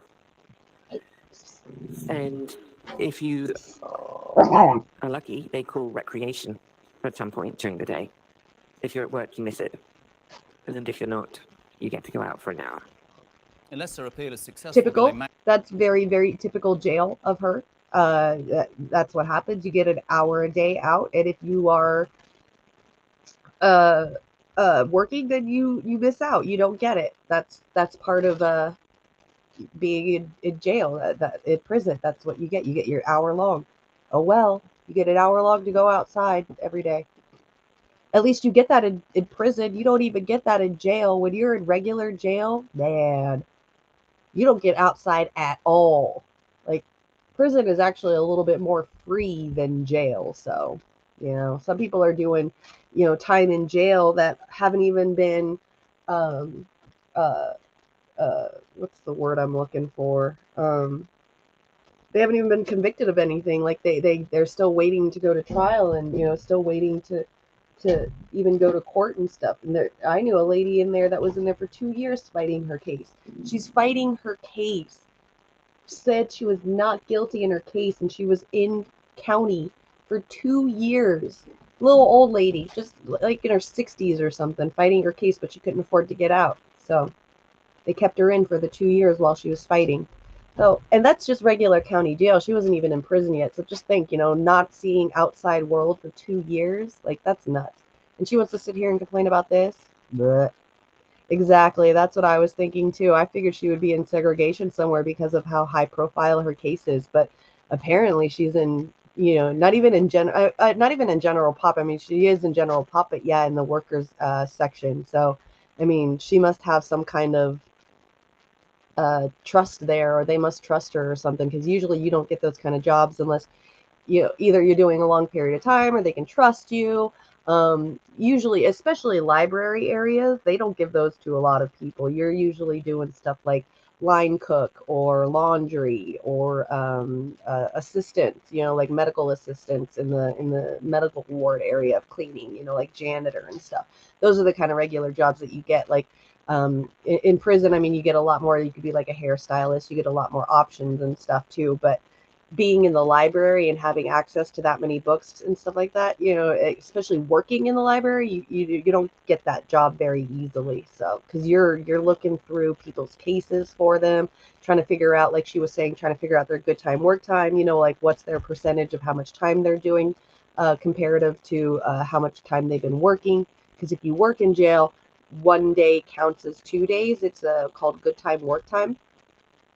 So you get 2 days or 1 day as 2 days in jail if you work. So that's what she was doing with those people. That's like a lot of really like high up stuff. Like I mean, I've never done like a long stint in jail or anything, and I've never done prison. I've only done county. But getting that job, there was only girls that I knew that had that job in county were the ones that were there for a really long time, and they were very trusted by the CEO or by the COs. So I don't know. She must have some, she's got friends in high places for sure. And I wondered how it had happened. Because as far as I was concerned, I was sure he was going to appeal. And I was sure that he was covered under the non-prosecution agreement. But I wasn't in the indictment. So I wasn't mentioned. Oh, I might have gone a little bit too far. Sorry. Now, Maxwell's supporters say hers is the classic story of a female scapegoat, a woman forced to accept blame for the sins of a man. Epstein's apparent suicide in 2019 robbed his victims of justice, and Maxwell claims they have unfairly turned their fire on her. Meeting Epstein has been the biggest regret of her life, but she is convinced his death was not as it seemed. I believe that he was murdered. You hear that? Shocked. And I wondered how it had happened. You hear that? Ghislaine Maxwell said it herself even. She believes that he was murdered. Now, I don't like, obviously I don't like Ghislaine Maxwell. And I think that she's about to play the victim card huge right now. Huge. Obviously to help her make her case because she's appealing. So, I mean, just look at that. She wanted to be with him too. Like she wanted this. But, very interesting to hear her opinion on the Epstein thing. So I thought that was very interesting. I think that's what's hitting the news right now is that this little snippet part, but there's more to it. I definitely want to sit here and make fun of her for a minute. Because as far as I was concerned, I was sure he was going to appeal. And I was sure that he was covered under the non-prosecution agreement. But I wasn't in the indictment. So I wasn't mentioned. I wasn't even one of the co-conspirators. I obviously wish I'd never met him. Looking back now. I probably wish I had stayed in England. But leaving that aside, I tried to leave and start another new job and move on from the end of 98, 99. So I wish that I had been more successful at moving on. Because I became a banker, so I should have moved on completely. At the time, I wouldn't have had a problem introducing people to my friends to it because I didn't know that it was so awful. I mean, obviously now, looking back with hindsight, of course, but at the time, I mean, he had lots of friends. I mean, he was friendly with just about everybody you can imagine. There was no reason to imagine that he was someone of interest to people. Right, but you can't sit there and she can't sit there and say that she didn't have a lot of friends either. Like her friends are horrible. Like your dad was extremely rich. You were, the heir to it. Like how are you going to sit there and say that you fell into, you're practically insinuating that he fell into or she fell into hanging out with him and being his friends, and she probably admired him and idolized him, and so she wanted to, she did whatever he wanted her to do, and blah blah blah. So obviously that seems like the case that she's making for herself. To me, it sounds like she's just trying to victimize herself to make her look as innocent as possible. I don't care whether you regretted doing it or not. You still brought girls into his sight, into his line of vision, to be able to do things like that to him. Those girls' recounts are absolutely ridiculous or absolutely disgusting, and the things that they said that Ghislaine Maxwell did to made those girls do is disgusting and gross. And I don't care how much you idolize somebody. Everybody that's in cults, like look at what happened with the Nexium cult. They're all going to jail. The guy and the girl, the girl that was recruiting, the girl from Smallville, she was even in trouble, even though she was part of the cult and was whatever, tricked and manipulated and whatever. She still recruited. She still did things. Like, I don't care if you've been brainwashed or not, you are still responsible for how many people you've harmed. And her sitting here playing the victim card, saying, oh, I wish I would have made another decision, and in 1999 would have changed my life and stayed being a banker and not hung out with him, but he had so many good friends. That was 1999, girl. It is 2023. And how many years have you been arrested? How long were you running away? How were you still hanging out with Epstein right before he was murdered, or right before he was put in jail? That's what I thought. All right, you've had a very, very, very, very, very, very long time to come to the conclusion that maybe you were in the wrong situation. You need to get yourself out. Maybe back in 2008, 2009, when the first court cases actually happened, maybe you should have thought about it then. Like, you've had plenty of time and plenty of opportunities to get yourself out of that situation and to actually make yourself a real victim in all of this. But no, girl, no, you can't do it now. You can't play the victim now that you're in trouble. Sorry, you're just gonna have to spend the rest of your life in jail. That's what you get for having done so many bad things. The universe said you've done this so much, so many bad things to other people for so long. Now it's going to be done to you. It's called karma. And yeah, a lot of people don't get theirs, but man, it's so nice to see when karma comes. Haha. Extraordinary. Coming up next, Ghislaine Maxwell on Prince Andrew, victim Virginia Giuffre, and that infamous photo. You're watching.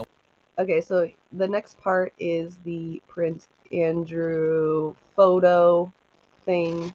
Here it is. Ordinary reputational harm. Let's see what Ghislaine Maxwell has to say about it. What's the fake? I don't believe that. I don't believe it's real for a second. In fact, I'm sure it's not. There's never been an original. And further, there's no photograph. And I've only ever seen a photocopy of it. I don't believe it happened.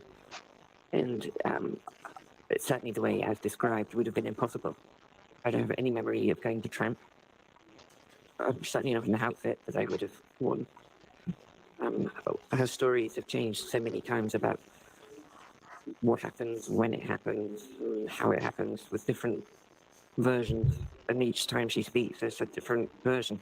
In fact, if you look at her BBC interview on the Panorama, I believe she says that that he puked on her face. That's the only time she's ever said that.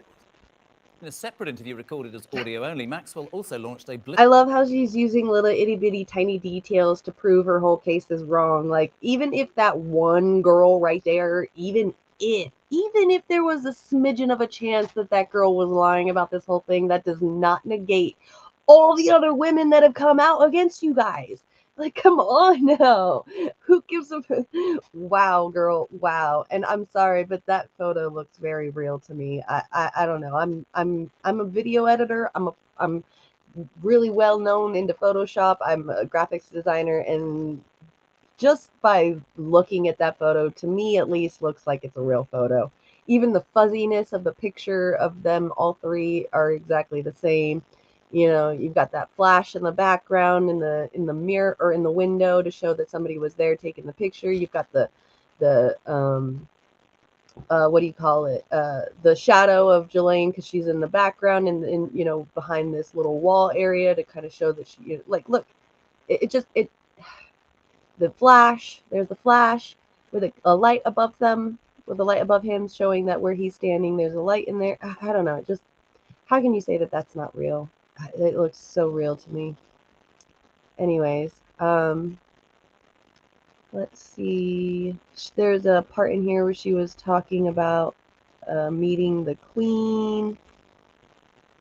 Let's see what else. Know what my friends will do or won't do. I mean, my focus won't be on that. I will always turn to what I've now decided that will form the rest of my life, which is helping other people who are or have been incarcerated. Characteristically, Maxwell ended her interview with one final pity me plea when asked by Yeah, exactly. The pity me plea. Did you hear? She's all, that's what I'm just doing now, is I'm just working and worrying about helping other people with their cases. You're a librarian, girl. You have to. It's your job. Come on now. You don't give a fuck. You don't care. You just want to get out of there. You just want to, you know, help other people's cases out so that way you can accidentally find something to help your case out so that way you can get yourself out. That's all you're working on. Victim pity me when you've done all this stuff to girls, and she doesn't even admit it. Obviously, she sees herself as a victim, and then says that all these these actual victims are liars. So, you know, she's never gonna take accountability for what she did, and she belongs exactly where she's at right now. Probably in a worse jail. I wish she would be in like a regular prison, but you know, I'll take what I can get for now. At least she's eating bad beans. Who is the real Ghislaine? It provoked a typical response. Blame the media, blame Epstein, blame anyone but herself. Mm-hmm. So everyone was always asking, who is the real G? Who's the real Ghislaine? Well, I think the best people to answer that is probably the people who are closest to me, like you. But it's definitely not the person portrayed. I feel completely divorced from the person that people reference and talk about. And all the various newspaper articles and TV shows.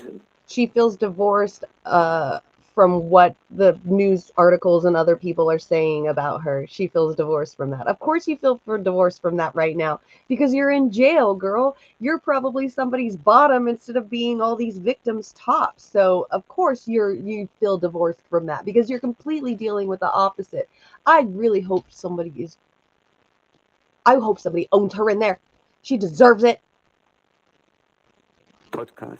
And so the biggest misconception of you that I'm the cruelest, meanest, horriblest person who's committed crimes. You are. So there it is, Ghislaine. You have done horrible crimes. You are the most evilest woman on this planet as of right now. As of now, you are. So, I mean, yeah, absolutely. Yes. Maxwell, in her own words, in her first ever prison interview. And after the break, I'll be decoding what she said with our experts and asking what. Now he's just going to decode what she says with other other experts, and I don't really care about the rest of that. I just wanted to show the Ghislaine Maxwell interview. She actually did an interview while she was in prison with obviously I guess it's Talk TV. I don't know who they are. I don't know whether they're right wing or left wing or whatever. They almost sound like they're in another country, in the UK. So I don't know. But there's her interview. Obviously, deflecting, playing the victim card, blaming, saying the actual victims are liars, and that they can't keep their story straight. So she obviously not taking accountability for what she did. typical of those kind of people, because she's definitely in there for some really bad stuff. So yeah, I thought that was very interesting to hear what she has to say finally. I did thought that it was interesting to hear the Jeff Epstein thing of how she believes it. So I wonder who she thinks did it. That would be that's one of the questions we didn't get answered, is who does she think did it? Which, I mean, it could be any kind of high powerful people. She's probably not going to be naming names anyway. So, these kind of people are just going to continually get away with it and make ridiculous amounts of money forever. So, and give it to their kids, and all that kind of stuff, that the monarchy passing down the richness to the families, and nothing bad ever happening. I mean, there is one. Oh, there was. It's actually pretty funny. Something did recently happen. I think his name is like Alex Murdaugh or something. He got arrested for murdering his family, and I guess this family is like extremely prominent in their area. Like his grandfather and his father were prominent, really well-known lawyers or something in their area. And he recently got arrested. He murdered his wife and his son, which was a really sad thing. But like, there goes that, like the nepotism stuff. Like, you can't expect just because the grandfather and the father, the grandfather passed it down to the father, and the father wants to continue the business and keep it going and keep on the legacy. You can't expect like every generation to be able to want to do the same thing. Like, eventually you're going to end up being so rich that you birth and raise a spoiled, rotten brat who doesn't get his way, pretty much puts the family into bankruptcy, owes family so much money, and ruins the legacy of the family. And now this Alex Murdaugh guy is in jail for murdering his family. There goes the Murdaugh legacy. It's absolutely done just because you raised this spoiled brat. So that's what happens, especially like Ghislaine Maxwell, spoiled brat. Epstein, spoiled. Ghislaine Maxwell had it, had it made. She had a rich dad. She had, she was living the high life and everything. And this is what you do when you have a spoiled brat. Look at the Trump kids. Look at Biden's kids. They're all spoiled brats, every single one of them. So that's what happens. I guess it's good to be not rich. That way you don't raise spoiled brats. Even though I do have a spoiled brat, definitely do have a spoiled brat. But she's a good kid. I think she's just in her her rebellious days right now. Okay, so I got trying to pull up the next story.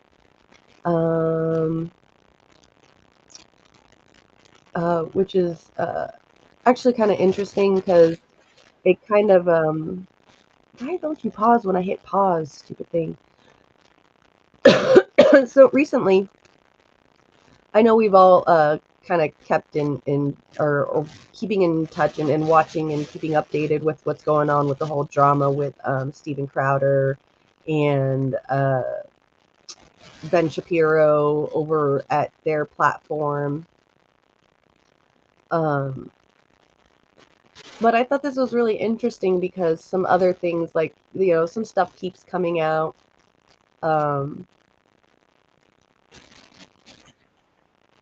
Geez. Stop it, Con. I don't even know what that is. Okay. So I thought that it was really, really interesting because the new things keep popping up. At first I thought, oh, this is just Steven Crowder. He's like, oh, I want 100 million, no restrictions. And then the Daily Wire was like, we'll give you 50 million, and if you give us a strike or you do anything, then we would deduct some of your pay. And so they're all in a little tiff and a fight. You've got like Steven Crowder versus Ben Shapiro and Candace Owens. They're like going against Steven Crowder. But I thought it was really funny and interesting and kind of normal, I guess. That's what I really wanted to talk about. So like, we can get into a little bit more about like what Steven Crowder is worth, and who like who are his sponsors, and how he actually does get paid. But it doesn't really matter. It just goes to show that these people, even right wing and left wing, are just they're sponsored. They don't really give a crap about us regular people donating to them, or, you know, giving them money, because eventually they're just going to, you know, get paid by some really big, you know, multi-billionaire and tout to what they have to say anyway. So what I thought was really interesting is that Steven Crowder is, I guess, I mean, I could see how he is upset about it, but he's getting upset about it because apparently when he rejected the contract with Ben Shapiro and the Daily Wire over there, I guess right afterwards, the Daily Wire has been trying to poach the Steven Crowder's employees. Like, so they're trying to, like, you know, this company's trying to take Steven Crowder's company, offering them contracts as well, which this is the kind of thing that happens like a lot. You know, you've got, like, you know, it even happens a lot here in like the independent media sphere too. You know, I've had while I'm working for one organization, having another organization come and ask me, you know, if I will go and work with them. And, you know, I've had a couple of instances, you know, even recently finding out that, you know, even though they were just, you know, I was just offering the help and giving the help, they were wanting more than that, and their motives were to actually take me from another organization. So, you know, I've had that happen before. It definitely happens a lot more than people realize. That's why a lot of the independent media kind of like bounce back and forth, because it definitely happens. There definitely is some poaching going on, but there definitely is some, you know, fights and arguments where people leave and they end up going to another spot as well. But in the aspect of like organizations poaching other organizations, employees or volunteers and stuff like that, definitely happens. I mean, just in this year alone, I've had it happen. So personally, and they're still going around thinking that I was going to be working for them too. So like, it's absolutely weird, the kind of like the regularness of poaching, you know, in volunteers and employees of other organizations to try to get them to your own, because the leaders of the companies are, you know, like tiffing or fighting, or there's like this secret like hatred towards each other. So they do this kind of thing. It happens, and it's so annoying and so stupid. It's like regular people like us out here, you know, or like regular people like us out here can't just help, you know, without other people wanting motives. Like, yeah, okay, you know, we'll help you, you know, build this, or you need help with this, you know, we'll hook you up with that, you know. And then they're like, oh, well, you're gonna work with us, right? You're gonna work with us, right? Like, no, that's not how it works. So Crowder is saying that the Daily Wire is trying to poach their employees after they failed their own negotiations. So I thought this was really, really funny. And well, I guess, I mean, it is kind of funny, but it's very interesting as well, to get to see this happening in a public thing, because usually when it's poaching, it's usually just, you know, background talks and with a couple of people, and be like, how dare they, you know, and most people take the high road, so they don't say anything. So I thought this was really interesting. Story. I want to look at this email that you've shown me. Yeah. The Daily Wire tried poaching one of your employees, and what would make this significant is if this happened after your negotiations. Okay, so after you're talking, it's not the first time that this has happened. But real quick. After you were talking with the Daily Wire about potentially doing a deal, they reach out to your employees, and I'm looking at the email right here saying that, you know, they came across the social media manager. Hey, they got a great opportunity. Join the new counterculture. It says they emailed your staff and said, come work for us instead. Right. That does not sound like something a friend would do. No, and the only reason I'm showing you that is I'm not going to be showing receipts from third parties who are blameless victims, right? Gary said you can show that. He came right to me and said, hey, look, this came up. I said, hey, they'll probably offer you more money, and I'll write you a letter of recommendation. He said, no, I know you guys want to be monetized. And the issue that took place in the conversation might even be the one you saw where I said, like, they're like, well, you know, we do have a social media. Which, see, there you go. That employee actually did a really good thing and showed Steven Crowder that they offered, you know, him more money in the contract. And he, you know, Steven Crowder did the right thing and said, yeah, absolutely. If, you know, if they're going to offer you more money, and if that's something you want to do, then absolutely, that's your decision. And his employee said, no, I don't want to be monetized. He enjoys working with Steven Crowder. I don't see anything wrong with that. So I got, you know, we do it here. That was the one thing that we talked about, maybe splitting, I think, at some point. And I said, I have Gary, and he's awesome. So he was named. How long after you did that call about the term sheet did they send this email? I don't know the day. I know it was definitely after the talks completely fell through. So you probably have the time, but what happened is there was a week where the election happened, right? Rumble, because we were banned from YouTube going into the election, which I'm sure was a chance, just happenstance. And then we did that, and I thought I was really kind of securing the future, for my chunks. I'm like, okay, there are other players in the space. People kind of know I'm a free agent. Our performance on election night is going to be big because last time it was the biggest election stream ever, right? It was like 16, 17 million people across the platforms. We're only doing it on Rumble. So wanted to do that, and I was really nervous. Okay, it went well. Then I did 2 shows at the Ryman, the original Grand Ole Opry in Nashville, and some Daily Wire people came out, and the shows went really well. I mean, people need, eventually release a special, but if people need to see standing out to both shows, and Dave was there and did fantastically well too. And you think, okay, you can't do any better. Ruben? No, just me and Dave. Oh, Dave Landau. Dave Landau, yeah. Oh, right. No, yeah. I guess it could have been Ruben. I guess he does comedy stuff with Peterson. Yeah, Landau. And then after you gave me that look. No, I was just very confused. I thought that there were hallucinogens in here from. That's the first thing he asked me. Like, have you ever taken hallucinogens? Said it wasn't in there. Then after that, trusted you. So after that, we'd had those conversations about like these are the sticking points, right? And please, like, we got to figure out a better way to do this because it stifles the movement. After that, it was, we're not going to be able to come to any kind of terms. And that was for sure after that conversation. I made one final plea. Final plea, and that called like, just take me off the table. Promise me you won't do it to other people. And the question is, look, was your understanding when you invest money, when you subscribe, was your understanding that all conservative talent out there, nearly all, are penalized if they're demonetized? Was that your understanding? Was that your understanding that then they are penalized if they are suspended? Then they are penalized if they don't? I mean, that's how a corporate organization runs. That's how they do it. You look at what happened with Andrew Cuomo. He stopped getting the views and they kicked him off the show. Like that's what these capitalistic run organizations. You're supposed to be a conservative Republican who likes capitalism. So why aren't you running in the way that they enjoy running? Like, why are you trying to do independent things? So it doesn't seem very Republican, very conservative of him, like, pro-capitalist, if you're doing it in more of a welcome to the socialist side of things, Mr. Crowder. Like he almost sounds like, he's trying to be like this co-op kind of thing in his own organization, which is very, very communist of him. Take as many lives. Was that your understanding when you were investing in people going out there and fighting for you? Because I know the feedback that I get at these live shows with thousands of people at every event, and it's not a hard-earned dollar that I take lightly. People feel powerless. They say there's only so much I can do. At least that guy can go out and fight for me. And I'd like it to be these guys and girls, not a guy. And for context too, it's very important. These fees pertain to strikes and bannings on the major big tech platforms, irrespective of your viewership on the alternatives. We're all trying to help. Or subscribership. Or subscribers or sponsors. And it's demonetization too. That's here's an important picture that should be painted. A lot of people are saying, Crowder, you recorded Jeremy. That's not what friends do. They're surprised by it. But here's what I'm seeing now. And, put myself in the middle of this. You're always in the middle of it. Of course, that's what I do, right? But look, you go to the Daily Wire. No, your term sheet. Okay. You go to the Daily Wire. They say, here's a term sheet. You go, whoa, this is crazy. Right. Hey, you can't do this. The Daily Wire then says, all of a sudden, but a few months later, Crowder registers .vidcon. Then he calls and secretly records Jeremy. He was setting us up.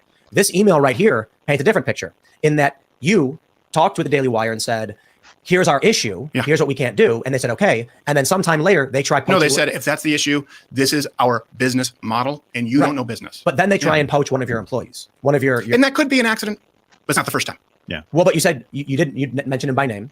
And Gary, employee poaching is considered vulture-ish as it is, but it is business. And by the way, there's a huge difference between employees reaching out to you in a company and you fielding it, available, which happens, versus going to someone who is clearly not available, who was mentioned by name, saying this guy is awesome. And Gary's hilarious because he's Russian. He was born and raised in Russia until he was 13, but he seems totally American, no accent. But then occasionally you realize like he'll say something out of context, like I can kill 2 birds and get stoned or something. Yeah, that's me. But I'm Polish. So were you raised in Poland? Yes. Okay, so there you go. No one would. When I was watching this, I didn't realize that Luke Wazowski was on here. That's interesting. Oh, yeah, that's right. He's part of the Tim Pool podcast thing now. I forgot about that. Luke Wazowski. It's Luke Wazowski. What it gets. So those first few years, did you have those disconnects where people are like, are you not? And you're like, I don't understand whatever. First few years, he still does it. I still do it all the time. Yeah, all the time. But look, this is the point I'm trying to make. Did he legit have a Make America Florida shirt on? Wait, where is it? Look at that. Make America Florida. But why? Oh, come on, Luke Wazowski. Let's get back to normal with your very Polish looking ass. Yeah, all the time. But look, this is the point I'm trying to make. The picture painted so far was that you all of a sudden set up this plan to get the Daily Wire and they were blindsided by it. But it actually seems like now there's a bit of a back and forth in that you said, hey guys, I don't like this.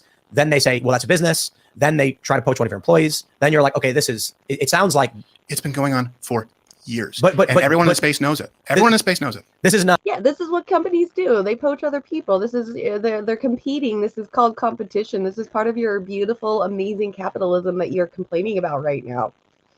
Sorry, Mr. Crowder, but this is your area of expertise. This is your wheelhouse. So why are you complaining about a company doing exactly what they should be doing and what they normally are doing? Yes, it's very hawkish, poacher, like he said, very poacherish, very hawkish to poach other employees and stuff. But still, that's what they do. This is what happens. People leave jobs to go to better jobs for better pay all the time.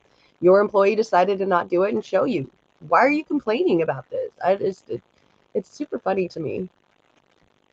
Not an issue of they had a polite conversation with you, said, we're sorry, we disagree, and then you devised a plan to come after him. Then the Daily Wire comes and tries to poach an employee. Then you guys are like, these kind of business practices can't continue. And it was always about the terms, and it's stupid to say that this was our plan to get subscribers. I'm sorry. Like, I get a little bit pissed off with this because that means that you didn't pay any attention at all to Mug Club Forever.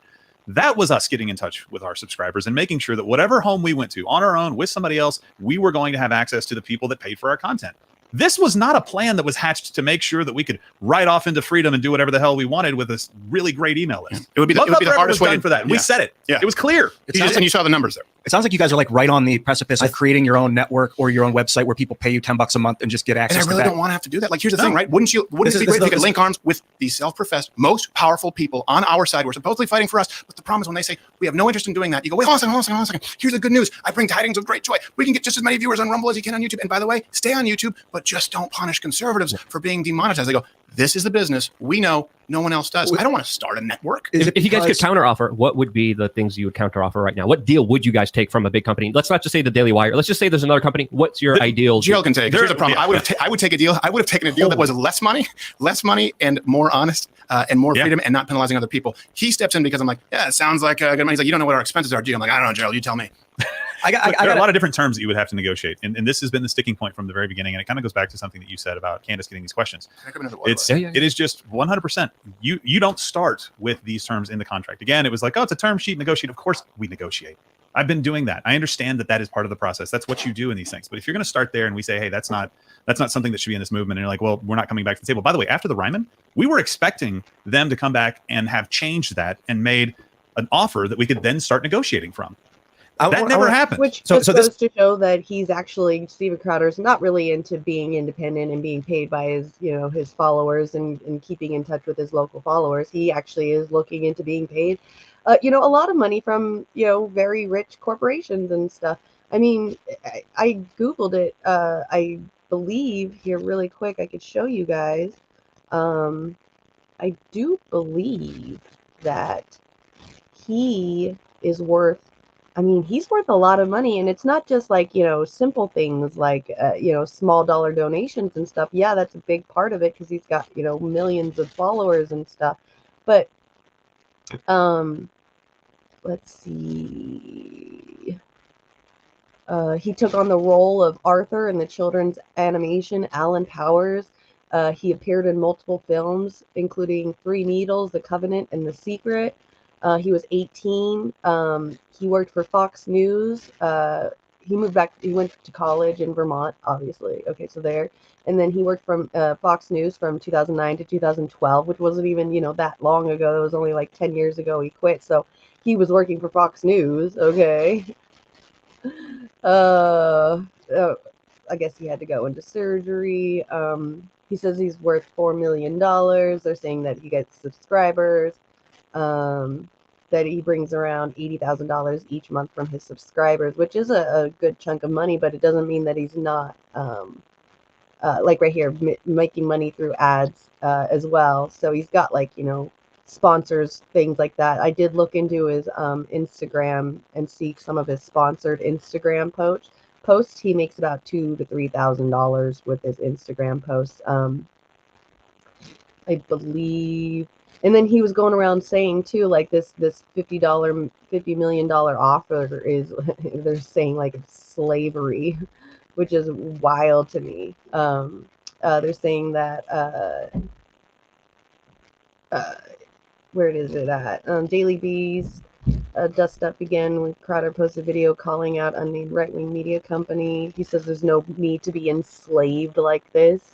Like, I get it. You get, you know, your money taken away when you get the company demonetized. Like, yeah, that's unfair. But I mean, I don't know. I've never hit the monetization part really. You know, in YouTube places, like at least it, you know, where I can, you know, see what's going on or anything like that. So I don't know how, you know, that's even planning to work even here at KRTD. I don't know how that's going to work. You know, we definitely get upset when we get content strikes and stuff, but, you know, I don't get punished, you know, I don't know. I get like a little talking to, but that's about it. You know, I expect to be in trouble because I'm Jimmy and that's what I do. So, let's see what else. Boring laid into Crowder, said he's not exactly self-made, pointing out that Crowder has worked for companies founded or backed by billionaires, including The Blaze and CRTV. So, like, he was backed by billionaires as well. So, like, he, you know, a lot of his money that he's getting, like, he's not some independent, amazing, you know, like, here for the viewers, God type person. Like, he, you know, he gets, you know, he works for someone else. He makes a lot of money. So this guy Boring said that he's known for the whole time he's known him, he's worked for someone else. Steven's philosophy seems to be, I deserve to be paid millions and millions and millions of dollars, whether my show drives the revenue or not. And he's not looking for a business relationship. He's looking for a benefactor. So like he's saying, you know, if I get demonetized, you can't take away my money because I'm going to be demonetized anyway.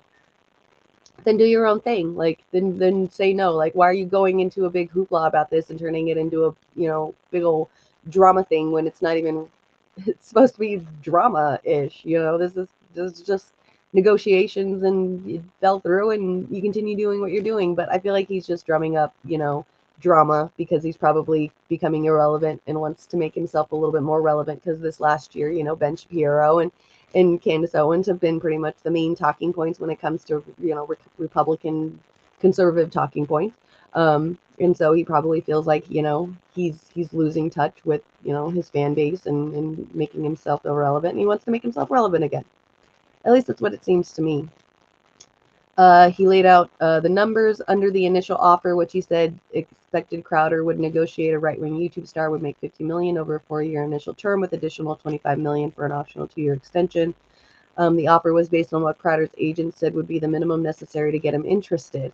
Other parts of the offer included additional pay for longer content, $15,000 a day for additional video shoots. He's focused on, he's the focus of the meme, like the Change My Mind meme. That's what they're saying. Crowder notably hadn't mentioned the top line number in his own video, though he did criticize multi-million-dollar penalties. Crowder is feeding from the same trough as generations of right-wing media figures, right? So you just got to, you know, keep up with the same stuff. We got off the phone, and then I wake up yesterday, and he puts out this video saying that laying into us the way that he did.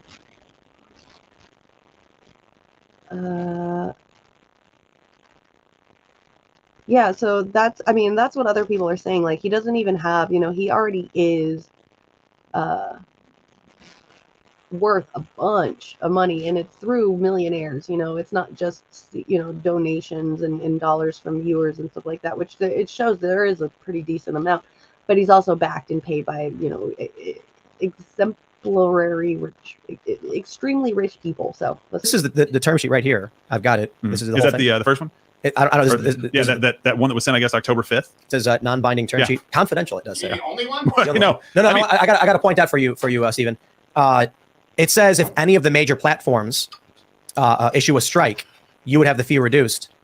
It gives examples of what the major platforms are. I'm assuming that's not limited to. In which case, it looks like they're basically saying what at their discretion to determine what a major platform is. Yes. And then, so if Twitter gave you a suspension, they dock your fee by 25%, even though Twitter is not a major driver of platform or host. Right. You know what the good news is? Could have been clarified and put in writing.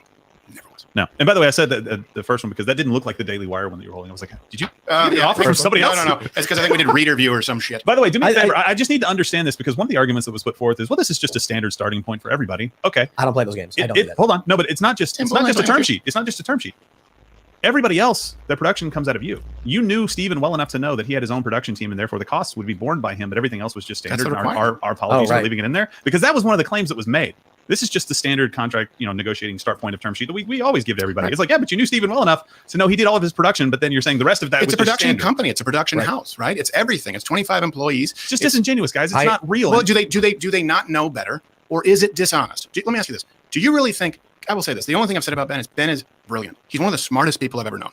I don't care what he says. Okay, I still hope the best for the guy. And by the way, for people out there, and I know that they're anti-Semitic people, I've not said there's none of this controlled opposition.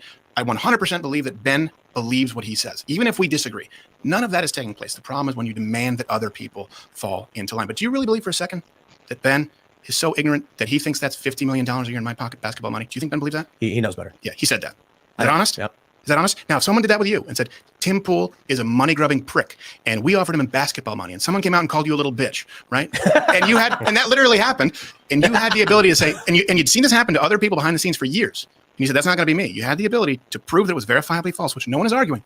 What are you doing? Of course.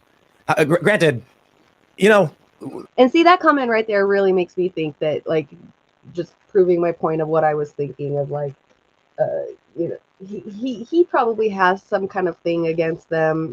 He probably really enjoys, Ben Shapiro and really appreciates and likes Ben Shapiro. But I honestly, truly think that, like, he was irrelevant for the last year. Now he wants to become relevant. And so he's using this whole, like, oh, this other company wants to, pay me and do all this capitalistic shit to me, and I don't want to be a part of it, just to drum up some kind of drama so that he's relevant again. I that's what I see, is just him trying to drum up drama to get eyes on him again. That's what it really, really, honestly, truly feels like. That I like, these guys are just sitting there talking about how they understand that this is business. Business is business. This is how business goes, and this is what they do. So why are you making it seem like such a big deal? There's like I said, they're drumming up drama, so that way they're in the news again. And they're yeah. I know it's a very boring conversation. I'm so sorry. I'm gonna switch it up right now. I'm done with that. So I'm going to go into my last one, because I am running low now on things to talk about. But Lana sent this morning, and I've only really read the title and a couple of things here and there, the first paragraphs. But I do want to read into this to see what is going on, because it sounds very interesting. Now, I'm not sure if this is actually going to happen, but they're saying on the Hill this morning, or today, or yesterday, I guess. No, I guess it's a couple days ago. I don't know why it just got to me this morning, but I'll take it. Shit. It says that Democrats are introducing constitutional amendment to reverse Citizens United campaign finance ruling. Now, I believe it's Adam Schiff is the guy that's doing this. So let's read into this. So a group of House Democrats introduced a constitutional amendment on Thursday to overturn a Supreme Court ruling that eliminated restrictions on corporate campaign spending. Look at that. Supreme Court ruled that they wanted to eliminate any kind of restrictions on campaign spending. So that means anybody can campaign spend as much money as they want, i.e. dark money. That's why we need to get rid of Citizens United. Okay, anyway. So the Supreme Court's 2010 ruling in the Citizens United versus FEC case prohibited the government from restricting political campaign spending by companies, nonprofit orgs, and unions. This amendment, if passed, would allow Congress and state governments to enact reasonable, viewpoint-neutral limitations on campaign funding. Reasonable, viewpoint-neutral. This sounds like they're trying to trick us into some words that sound nice, but yeah, you can literally be like the NRA and say we're gonna give money to McCarthy because we like his stance on a certain thing, and then that would be reasonable, viewpoint neutral, So yeah, interesting. Including restricting corporations from spending unlimited amounts of money to influence elections. That's what they're doing right now. Okay, so Adam Schiff, who introduced the amendment, said in a press release that it would close legal loopholes that corporations and other wealthy groups have exploited for far too long. Schiff has introduced an amendment to overturn the Citizens United ruling every year since 2013, according to the release. Oh, so he's been doing it every year, not getting shit done. Yeah. Okay, that makes sense. Just goes to show that Republicans and Democrats just don't care about overturning Citizens United at all. So the flow of unrestricted corporate and dark money in our elections has dangerously eroded American people's faith in democracy. Absolutely has. Citizens United was the most egregious enablers of special interest money, but it was only the latest in a long line of Supreme Court cases that opened the floodgates. To truly rein in dark money, we must amend our Constitution. Yeah, we should like rewrite the entire Constitution. I mean, keep a couple things, you know, like free speech and shit, but you know, that man, our Constitution is so old. I was just thinking about that yesterday when I made a tweet, and I was like, yeah, people don't understand. Not a lot of people understand. So the amendment, which introduced by Dean Phillips, Democrat of Minnesota, Pramila Jayapal, Jim Govern, would also allow states to set up public campaign financing systems that could restrict the influence of private wealth. So they said, we've introduced a constitutional amendment to overturn Citizens United and the irresponsible SCOTUS decision that came before it. Unrestricted dark money has no place in our elections or democracy. We need to return power to people once and for all. So in the 2020 midterm, spending got up to like $2 billion or more on federal midterm candidates. That's insane. I think that's the end of it. Okay, a nonprofit organization that tracks money in politics. That's all you're gonna give us, The Hill? I guess so. Well, that's good. At least they're introducing it. Not like we're, you know, it's gonna, you know, get any, you know, actual anything going to happen. But that's great that, you know, they're at least bringing it up again. So that's all I guess that really, really, really matters is that they keep bringing it up. I don't know if Adam Schiff even gets private money, which, I mean, if he doesn't get any dark money or corporate money, then that just goes to show that even somebody as corrupt and disgusting as Adam Schiff isn't even like, you know, you can just not get money and still be corrupt as shit. So, I mean, Katie Porter does the same thing, and look at her, you know, she does a lot of really good progressive stuff, but she's not that progressive either, too. So, you know, I guess it's very interesting. It sucks that they've been, you know, Adam Schiff has been putting it in there every year, and it still doesn't get anywhere. And it's not like it's going to get anywhere now, especially with a Republican-led Congress. That's definitely not going to pass even in Congress. So I don't know why you keep doing it. But I mean, they were apparently he was introducing that bill even when Democrats were, you know, in charge of all three. So I don't know what's going to happen. Probably nothing, because nothing ever happens with Citizens United. It just continues to go, and there continues to be dark money. Just like politicians won't give up the stock trading, insider stock trading. So, you know, that's lovely, lovely America. Like people always say, you know, volcano party, right? Because it's pretty much the only road we have. Even there was like a breaking points thing where they were talking about minting the coin and how it doesn't work and stuff. Like, okay, cool, like, get it, we get it, it's not gonna pass. It doesn't mean it's a bad idea. It's crazy to me that they here, right here, explain why the $1 trillion coin won't work. Watch this. Like, this is an option. Like, don't sit there and ignore it. Like, this, just because it's not going to pass doesn't mean it can't, you know, and it's not the right decision. Like, here, we'll watch it. The coin discussion, much of which that you have seen over here. And I will just say that some mint the coin advocates have completely clowned themselves over the weekend. Our friend Jeff Stein actually reached out to two of those leading theorists behind the mint the $1 trillion coin. They're big modern monetary theory activists about some of the concerns that you've been hearing from the White House. And I think it is bare. So like conceptually, I'm cool with the idea of mint the coin. Yeah. That said, if this is how it is, I'm out. So let's go ahead and put this up there. Conceptually, I'm cool with mint the coin, but if this is how this is how it's going to be, then he's out. Like, okay, then what is so bad about minting the on coin. the screen. So here's what Stein asks some of these, Rohan Gray and Nathan Tankus. Here's what he says. I'm getting unilateral options. Here it is, our very own, you know, Rohan Gray and Nathan Tankus, which, just so you know, I believe from what I think, these guys aren't even from America. They're in another country, so they, you know, they understand how politics work, but, you know, they're making decisions and giving help and examples through their, you know, I think Nathan might be American. I'm not sure. Don't quote me on that. From pushback from the administration officials. Here's what they are concerned about in the event of a mint the coin. Let's say the coin happens. Then the GOP says that it's BS, and it leads to an immediate court challenge and legal uncertainty. Then the Treasury goes to market with auction at some point, but because of the uncertainty. Okay, wait, hold on. Let's slow this guy down a little bit, really quick. Okay, so for one, okay, so example, the coin happens. Okay, 2, so the GOP says it's bullshit, and it leads to immediate court challenge and legal uncertainty. How would that happen?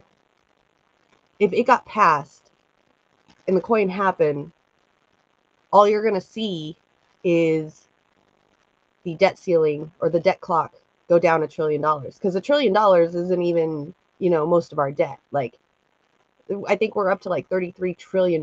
So, you know, like, can we make like $100 trillion coin and then mint that, and then we'd actually be in the surplus, and then nobody would be complaining about, you know, bringing down the debt for a long time, you know? So I'm just saying, I don't understand how the GOP is going to say it's bullshit if it actually passes through, you know, and they mint the coin. Like, that's what the Fed does. You know, they help mint the coin for them. So, you know, but immediate court challenge and legal uncertainty, whatever. Okay. If it doesn't matter whether or not the Republicans in office approve of this coin or not, if the people approve of it and it's minted and it's already in system, there's nothing they can do about it. So I don't understand what the breaking points guy right here is even talking about with this whole, or, you know, it doesn't work this way. All right, so 3, Treasury goes to market with the auction at some point. With the auction at some point, but because of the uncertainty, bondholders demand a higher premium, leading to much higher federal borrowing costs. Huh? That's not how this works. That's not how any of this works. Conservative court strikes down coin, forcing White House back to negotiation with the GOP, even in weaker positions. Oh, jeez. Bondholders demand is a high premium, leading to much higher federal borrowing costs. 4 conservative courts could strike down that coin, forcing the White House back to negotiate with the GOP in an even weaker position. I'm sure you guys have thought about this, so let me know what the response is. Here is what Rohan Gray says. The answer is ignore SCOTUS. Exactly. Ignore SCOTUS, because SCOTUS is only one of them. You know, the one.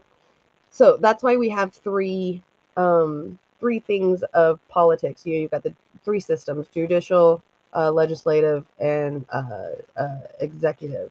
And they're all check marks for each other. So if SCOTUS decides, no, we're not doing it, the president can go in and say, I'm, you know, executive order doing this. You know, and if the Congress, or, you know, the Congress, Senate, and the House, White House, all agree on that, and then SCOTUS is like, no, that's 2 against 3. I'm sorry, but I believe, pretty sure that the president has the power to executive order something above what SCOTUS does. So I don't know completely, but anyways, ignore SCOTUS. That obviously seems like, you know, what you would definitely do. It does sound a little extreme, but yeah. I know that sounds extreme, but if they side with Gates, then the choice is to ignore them or default. Demand that the Fed accept the coin. Send troops to the Fed. The constitutional monetary moments that are analogous to this are Lincoln and FDR. It's hardball or it isn't. If SCOTUS is forcing the Prez to ignore the 14th Amendment, literally the Civil War Amendment, to support white supremacists trying to shut down the government. So there's a lot going on there. Effectively, he's saying that it's like a Civil War type thing when Lincoln ignored the orders of the Supreme Court around habeas corpus. I don't think we're exactly in a similar situation. Also, let's just put it this way. Is Joe Biden going to do any of that? Well, yeah. No. I mean, like, even if you agree. And then here comes their talking point. You know, here comes what they're, you know, both going to do. They're going to shut the whole thing down and say that it's all stupid because Joe Biden isn't going to, you know, accept it to happen. So it's a bad idea. What's your option? Give me an option, Crystal. Give me an option, Sagar. Give me something else that's better than what they're, you know, the MMT community is giving you, because at least they're giving you something. You ain't giving a shit, bitch. You think that this is a feasible strategy, which I think that's insane, and actually would probably spark even less faith and credit in the United States economy. That's the road that we had to go down to pay our debt. Well, that's obviously just not going to happen. So increasingly, Crystal, and you know, I do have to say, what Stein, the pushback that he's laying out there, specifically about the court striking down the coin, you and I both know that's very within the realm of the possibility. The third one is actually an important point too, that if Treasury goes to market with the auction, but because of the uncertainty that bondholders demand a higher premium, as in if the market doesn't believe that it's a real enough auction, then even if you mint the coin, you're still in a technical default. So That's it's right. like, you know, when the more I'm looking at this, even though conceptually everyone bought into the idea, I just don't think it's feasible. I don't think it's going to work. The White House has no choice but to negotiate. I thought that honestly, these were reasonable concerns that were raised, because ultimately, if there's a lot of uncertainty over whether or not this coin will be upheld, and given the makeup of the Supreme Court, I think there's a decent chance that it would not be upheld, then you're effectively in the same position as before. So you guys know I've been an advocate of this as well, but looking at not only the reasonable concerns that were raised, but also the response to those concerns,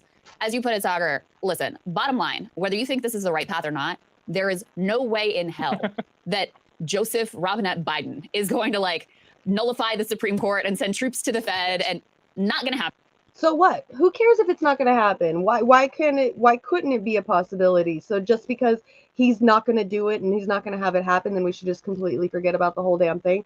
God, it reminds me, you know what it reminds me of is these Medicare for All people that are against the state-based Medicare for All. It's like, you're so selfish of the fact that because your state isn't going to get it and you're not going to get it, that you're going to make everybody else in the other states suffer. Like, just forget it. It's either all or nothing, which, you know, absolutely is incrementalism, all or nothing. Like, that is extremely incrementalism, because it's a lot easier to get a state to pass something than it is to get an entire country to pass something, you know, especially with the way that our country works with states' rights and everything.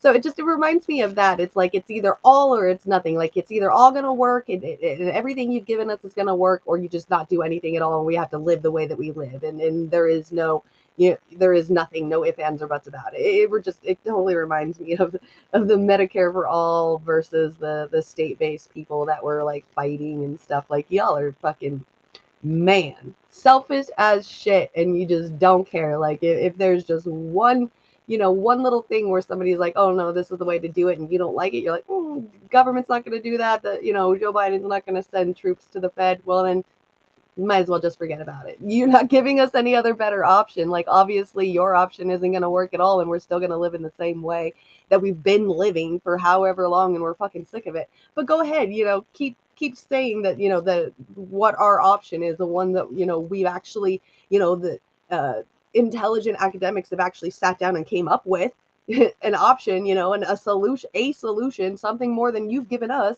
But go ahead and bring that down and put that down, because it's not a solution that you think the government won't do. Go ahead. It literally feels like the same shit all over again. Guys, so this is not a feasible option. Also, by the way, there's comments up from Treasury Secretary Janet Yellen this morning saying that they are not going to go in this direction. She says it truly is not by any means to be taken as a given that the Fed would do it, referring to like that the Fed would actually do this or accept this. And I think especially with something that's a gimmick, she said in a Sunday interview with the Wall Street Journal, she also said the Fed is not required to accept it. There's no requirement on the part of the Fed. It's up to them what to do. Now, listen, I think strategically, it's probably not wise to just totally pour cold water on the idea in terms of their own negotiating position. I think that's probably a foolish move to ultimately make. But basically, guys, this is not a real option. Not with this president, not in this moment. So how is this going to get resolved? I genuinely do not know. I think I know. I think they're going to go to sequestration. They're going to agree to a hell of a lot of budget cuts, and there's going to be a ton of discretionary spending cuts outside of the military and outside of Social Security. Hate to say it, it very much will impact a lot of people, but I don't see any way out of that. I love his lack of care. Like, hate to say it, it's going to be that way. A lot of people are going to be impacted, but what am I going to do about it? See, that's their option. That's their answer when it comes to this kind of stuff is, oh, well, that's the way it is. We just got to deal with it. Like, no, bro, that's not how it is. And that's not how it should be. But you want to sit there and be your little libertarian conservative self and not understand how the economy and how economics works. Go ahead and continue to live like that, because now it's going to be your fault when we continue to fucking see the fall of America, because it's just how things are. Give me a break, dude. I don't see anything else working. This is just how it is. At least the academics in the MMT world are giving some kind of option, giving some kind of solution to something, giving something. They just, yeah, exactly, Les Bones. They just don't care. Yeah, exactly. They don't care. Oh, well, if it doesn't work, it's not going to work. Biden's not going to do it, so that means it's never going to happen.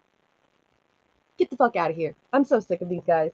I'm so sick of these centrist people who think that, and these guys get like so many freaking views and have so many fucking followers, and this is the kind of thing that everybody is listening to. Oh, well, mint the coin's not going to work because Joe Biden's not going to do it and the Fed's not going to do it, so that means we have to just live with the way that we live. Wow. How many people are listening to you say that right now, dude? It's disgusting. It's absolutely disgusting. At least the MMT community gave you a fucking option. Don't blame them when this shit goes down and everybody's living in austerity. More than half of the entire country is homeless. And there's, like 700 billionaires who are just absolutely ridiculously rich, living the best life. You just remember that, okay? When this whole country goes to shit. Just remember what you said, Sagar. And you too, Miss Crystal Ball Sack. Fuck her.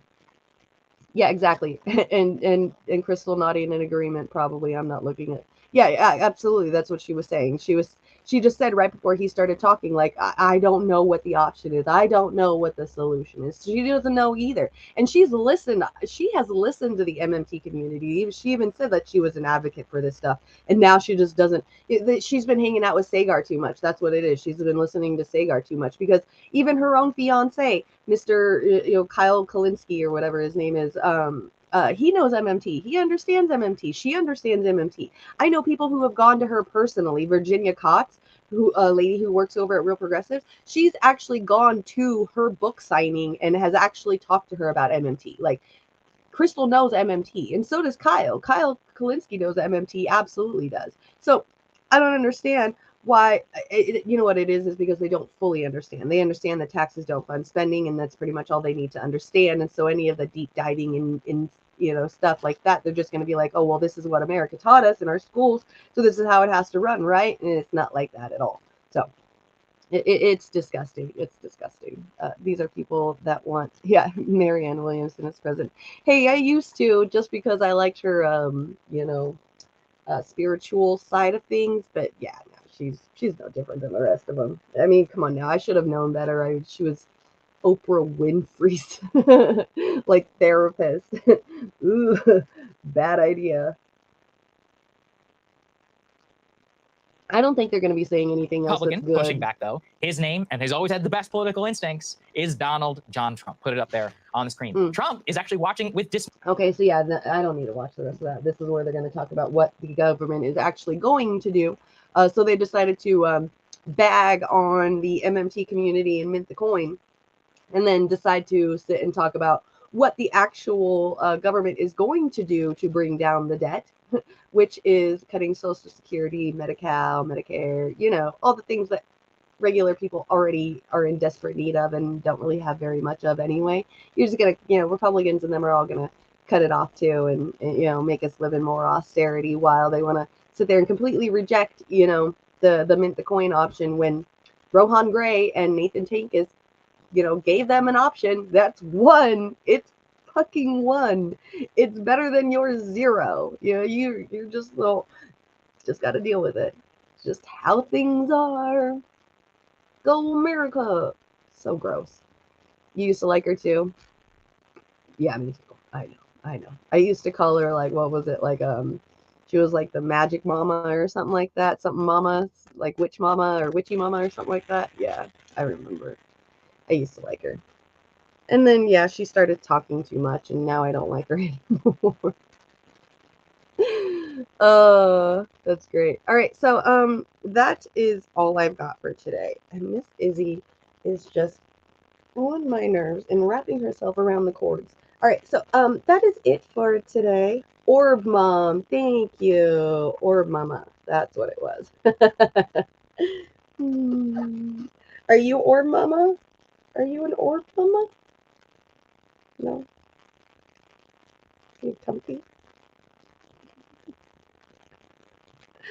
Oh, I love my cats. They're ridiculous. Okay, so today is Tuesday, and I do remember there being some really cool things that are going to be coming on today for KRTV. So I think at 5 p.m. Pacific, 8 p.m. Eastern, we will have our Season 3, Episode 1 of Modern Money Donuts with Stephen Hale and Gabrielle Bond.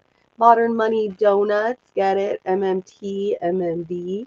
So, you know, if anybody will wants to maybe go into their video or their live stream tonight, which I will probably be there myself too, in the comment section.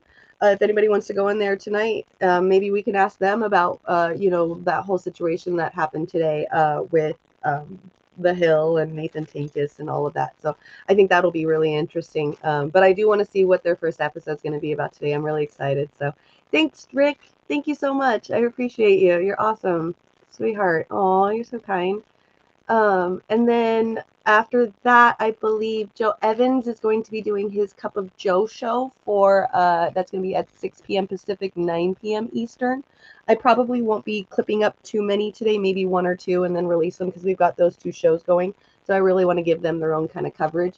Maybe I'll just clip up the videos, and then once Joe Evans' show is done by 7 o'clock, I'll just do some releases later on tonight, and then some releases super early in the morning for me, but regular time for you East Coasters. I've been thinking about trying to do that, maybe get like one or two clips released in the morning time. You know, like it would be like 5 o'clock in the morning for me is when it would be released. So that'd be 8 o'clock for you guys on the East Coast. That way we can give our, you East Coasters some morning things to check out.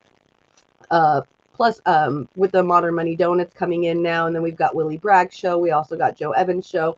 It's really hard for me to schedule out clips in StreamYard. They only allow you to schedule out, I think they're up to like, you can have like 6 schedules on StreamYard. So if, Modern Money Donuts has 3 of their season episodes of the season scheduled up. So there's 3 spots already taken. So technically I only get 3 spots. So if Joe Evans, Willie Braggs, or, both have their shows scheduled for like, once for later today and then Willie Braggs for Saturday, that leaves me with like 1 spot. So I don't, until the shows air, those spots are taken already in StreamYard. So I think I'll wait for the first episode of Modern Money Donuts and then the next showing of Cup of Joe to end, and then I'll schedule out the clips from today. And that'll be cool because it'll give me some time to maybe get some video gaming in. I really quick before I get off here, you guys, I know I was talking yesterday for like a good solid 45 minutes about my video game, but I have to say I'm so excited. I found a quicker way to get money. I am so happy. I am not sitting around getting 10,000 chlorine in No Man's Sky on some random planet for an hour just to get $2 million. I found storm crystals, and if there's a planet that's got extreme storms, I have found a planet that gets an extreme storm every 15 minutes, and during those storms, these storm crystals come up, and they're all over the place, and you can just go gather them. I gathered about 300 of them yesterday on one planet, went out to a space station and sold it for $78 million in the game. So I am officially getting to be rich in my game.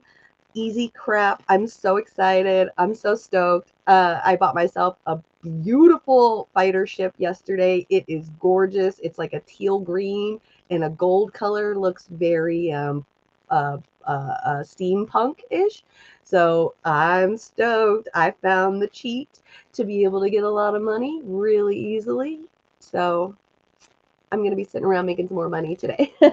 Give myself another $100 million so that way I can get to $1 billion soon enough.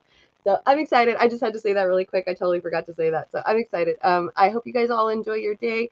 Please keep a lookout for the shows that are coming on KRTV. I know Go check out Yona's YouTube channel and his Rumble channel. I believe he's putting up some new music. He's been putting up some new music today and yesterday as well. Definitely want to maybe get onto a Twitch stream one day and go through his music so that way we can watch it without YouTube getting mad at us and trying to copyright strike us, because they do that every time on his music and it makes me mad. So that's why I've been using my little brother's intros, because Yona, I swear, like the YouTube just screws me over every time I try to use Yona's music. So yeah, just keep an eye out for that, for his music coming out. I think Warren might be having something this week. He might be doing his Friday show. I know we've got the midnight show on Saturday. Also, right before the midnight show, about 2 hours before the midnight show, so that would be, what, 10 p.m. Eastern, 7 p.m. Pacific, I'm going to be on the Political Matrix show. Finally, I'm so excited. I can't wait to see what we're going to be talking about. And I love bouncing ideas back and forth with people and learning new perspectives on situations that, like, I've been studying all week or something, you know. So I can't wait to see the kind of conversations that we're going to be having. I'm really stoked. I really enjoy intelligent people's company and being able to talk back and forth. And I love listening to them because they're extremely intelligent, and I learn something new every time I watch them, even if it has to do with, like, you know, ancient history or, you know, any kind of anything. So they're very good, and they get into the conspiracy theories of things too, which is a lot of fun as well. So, you know, mixing in fun with some really intelligent conversations. I really enjoy them. Okay, let me get off of here before I start, you know, losing hand thing, you know, words hard. All right, I'm out of here. Peace out.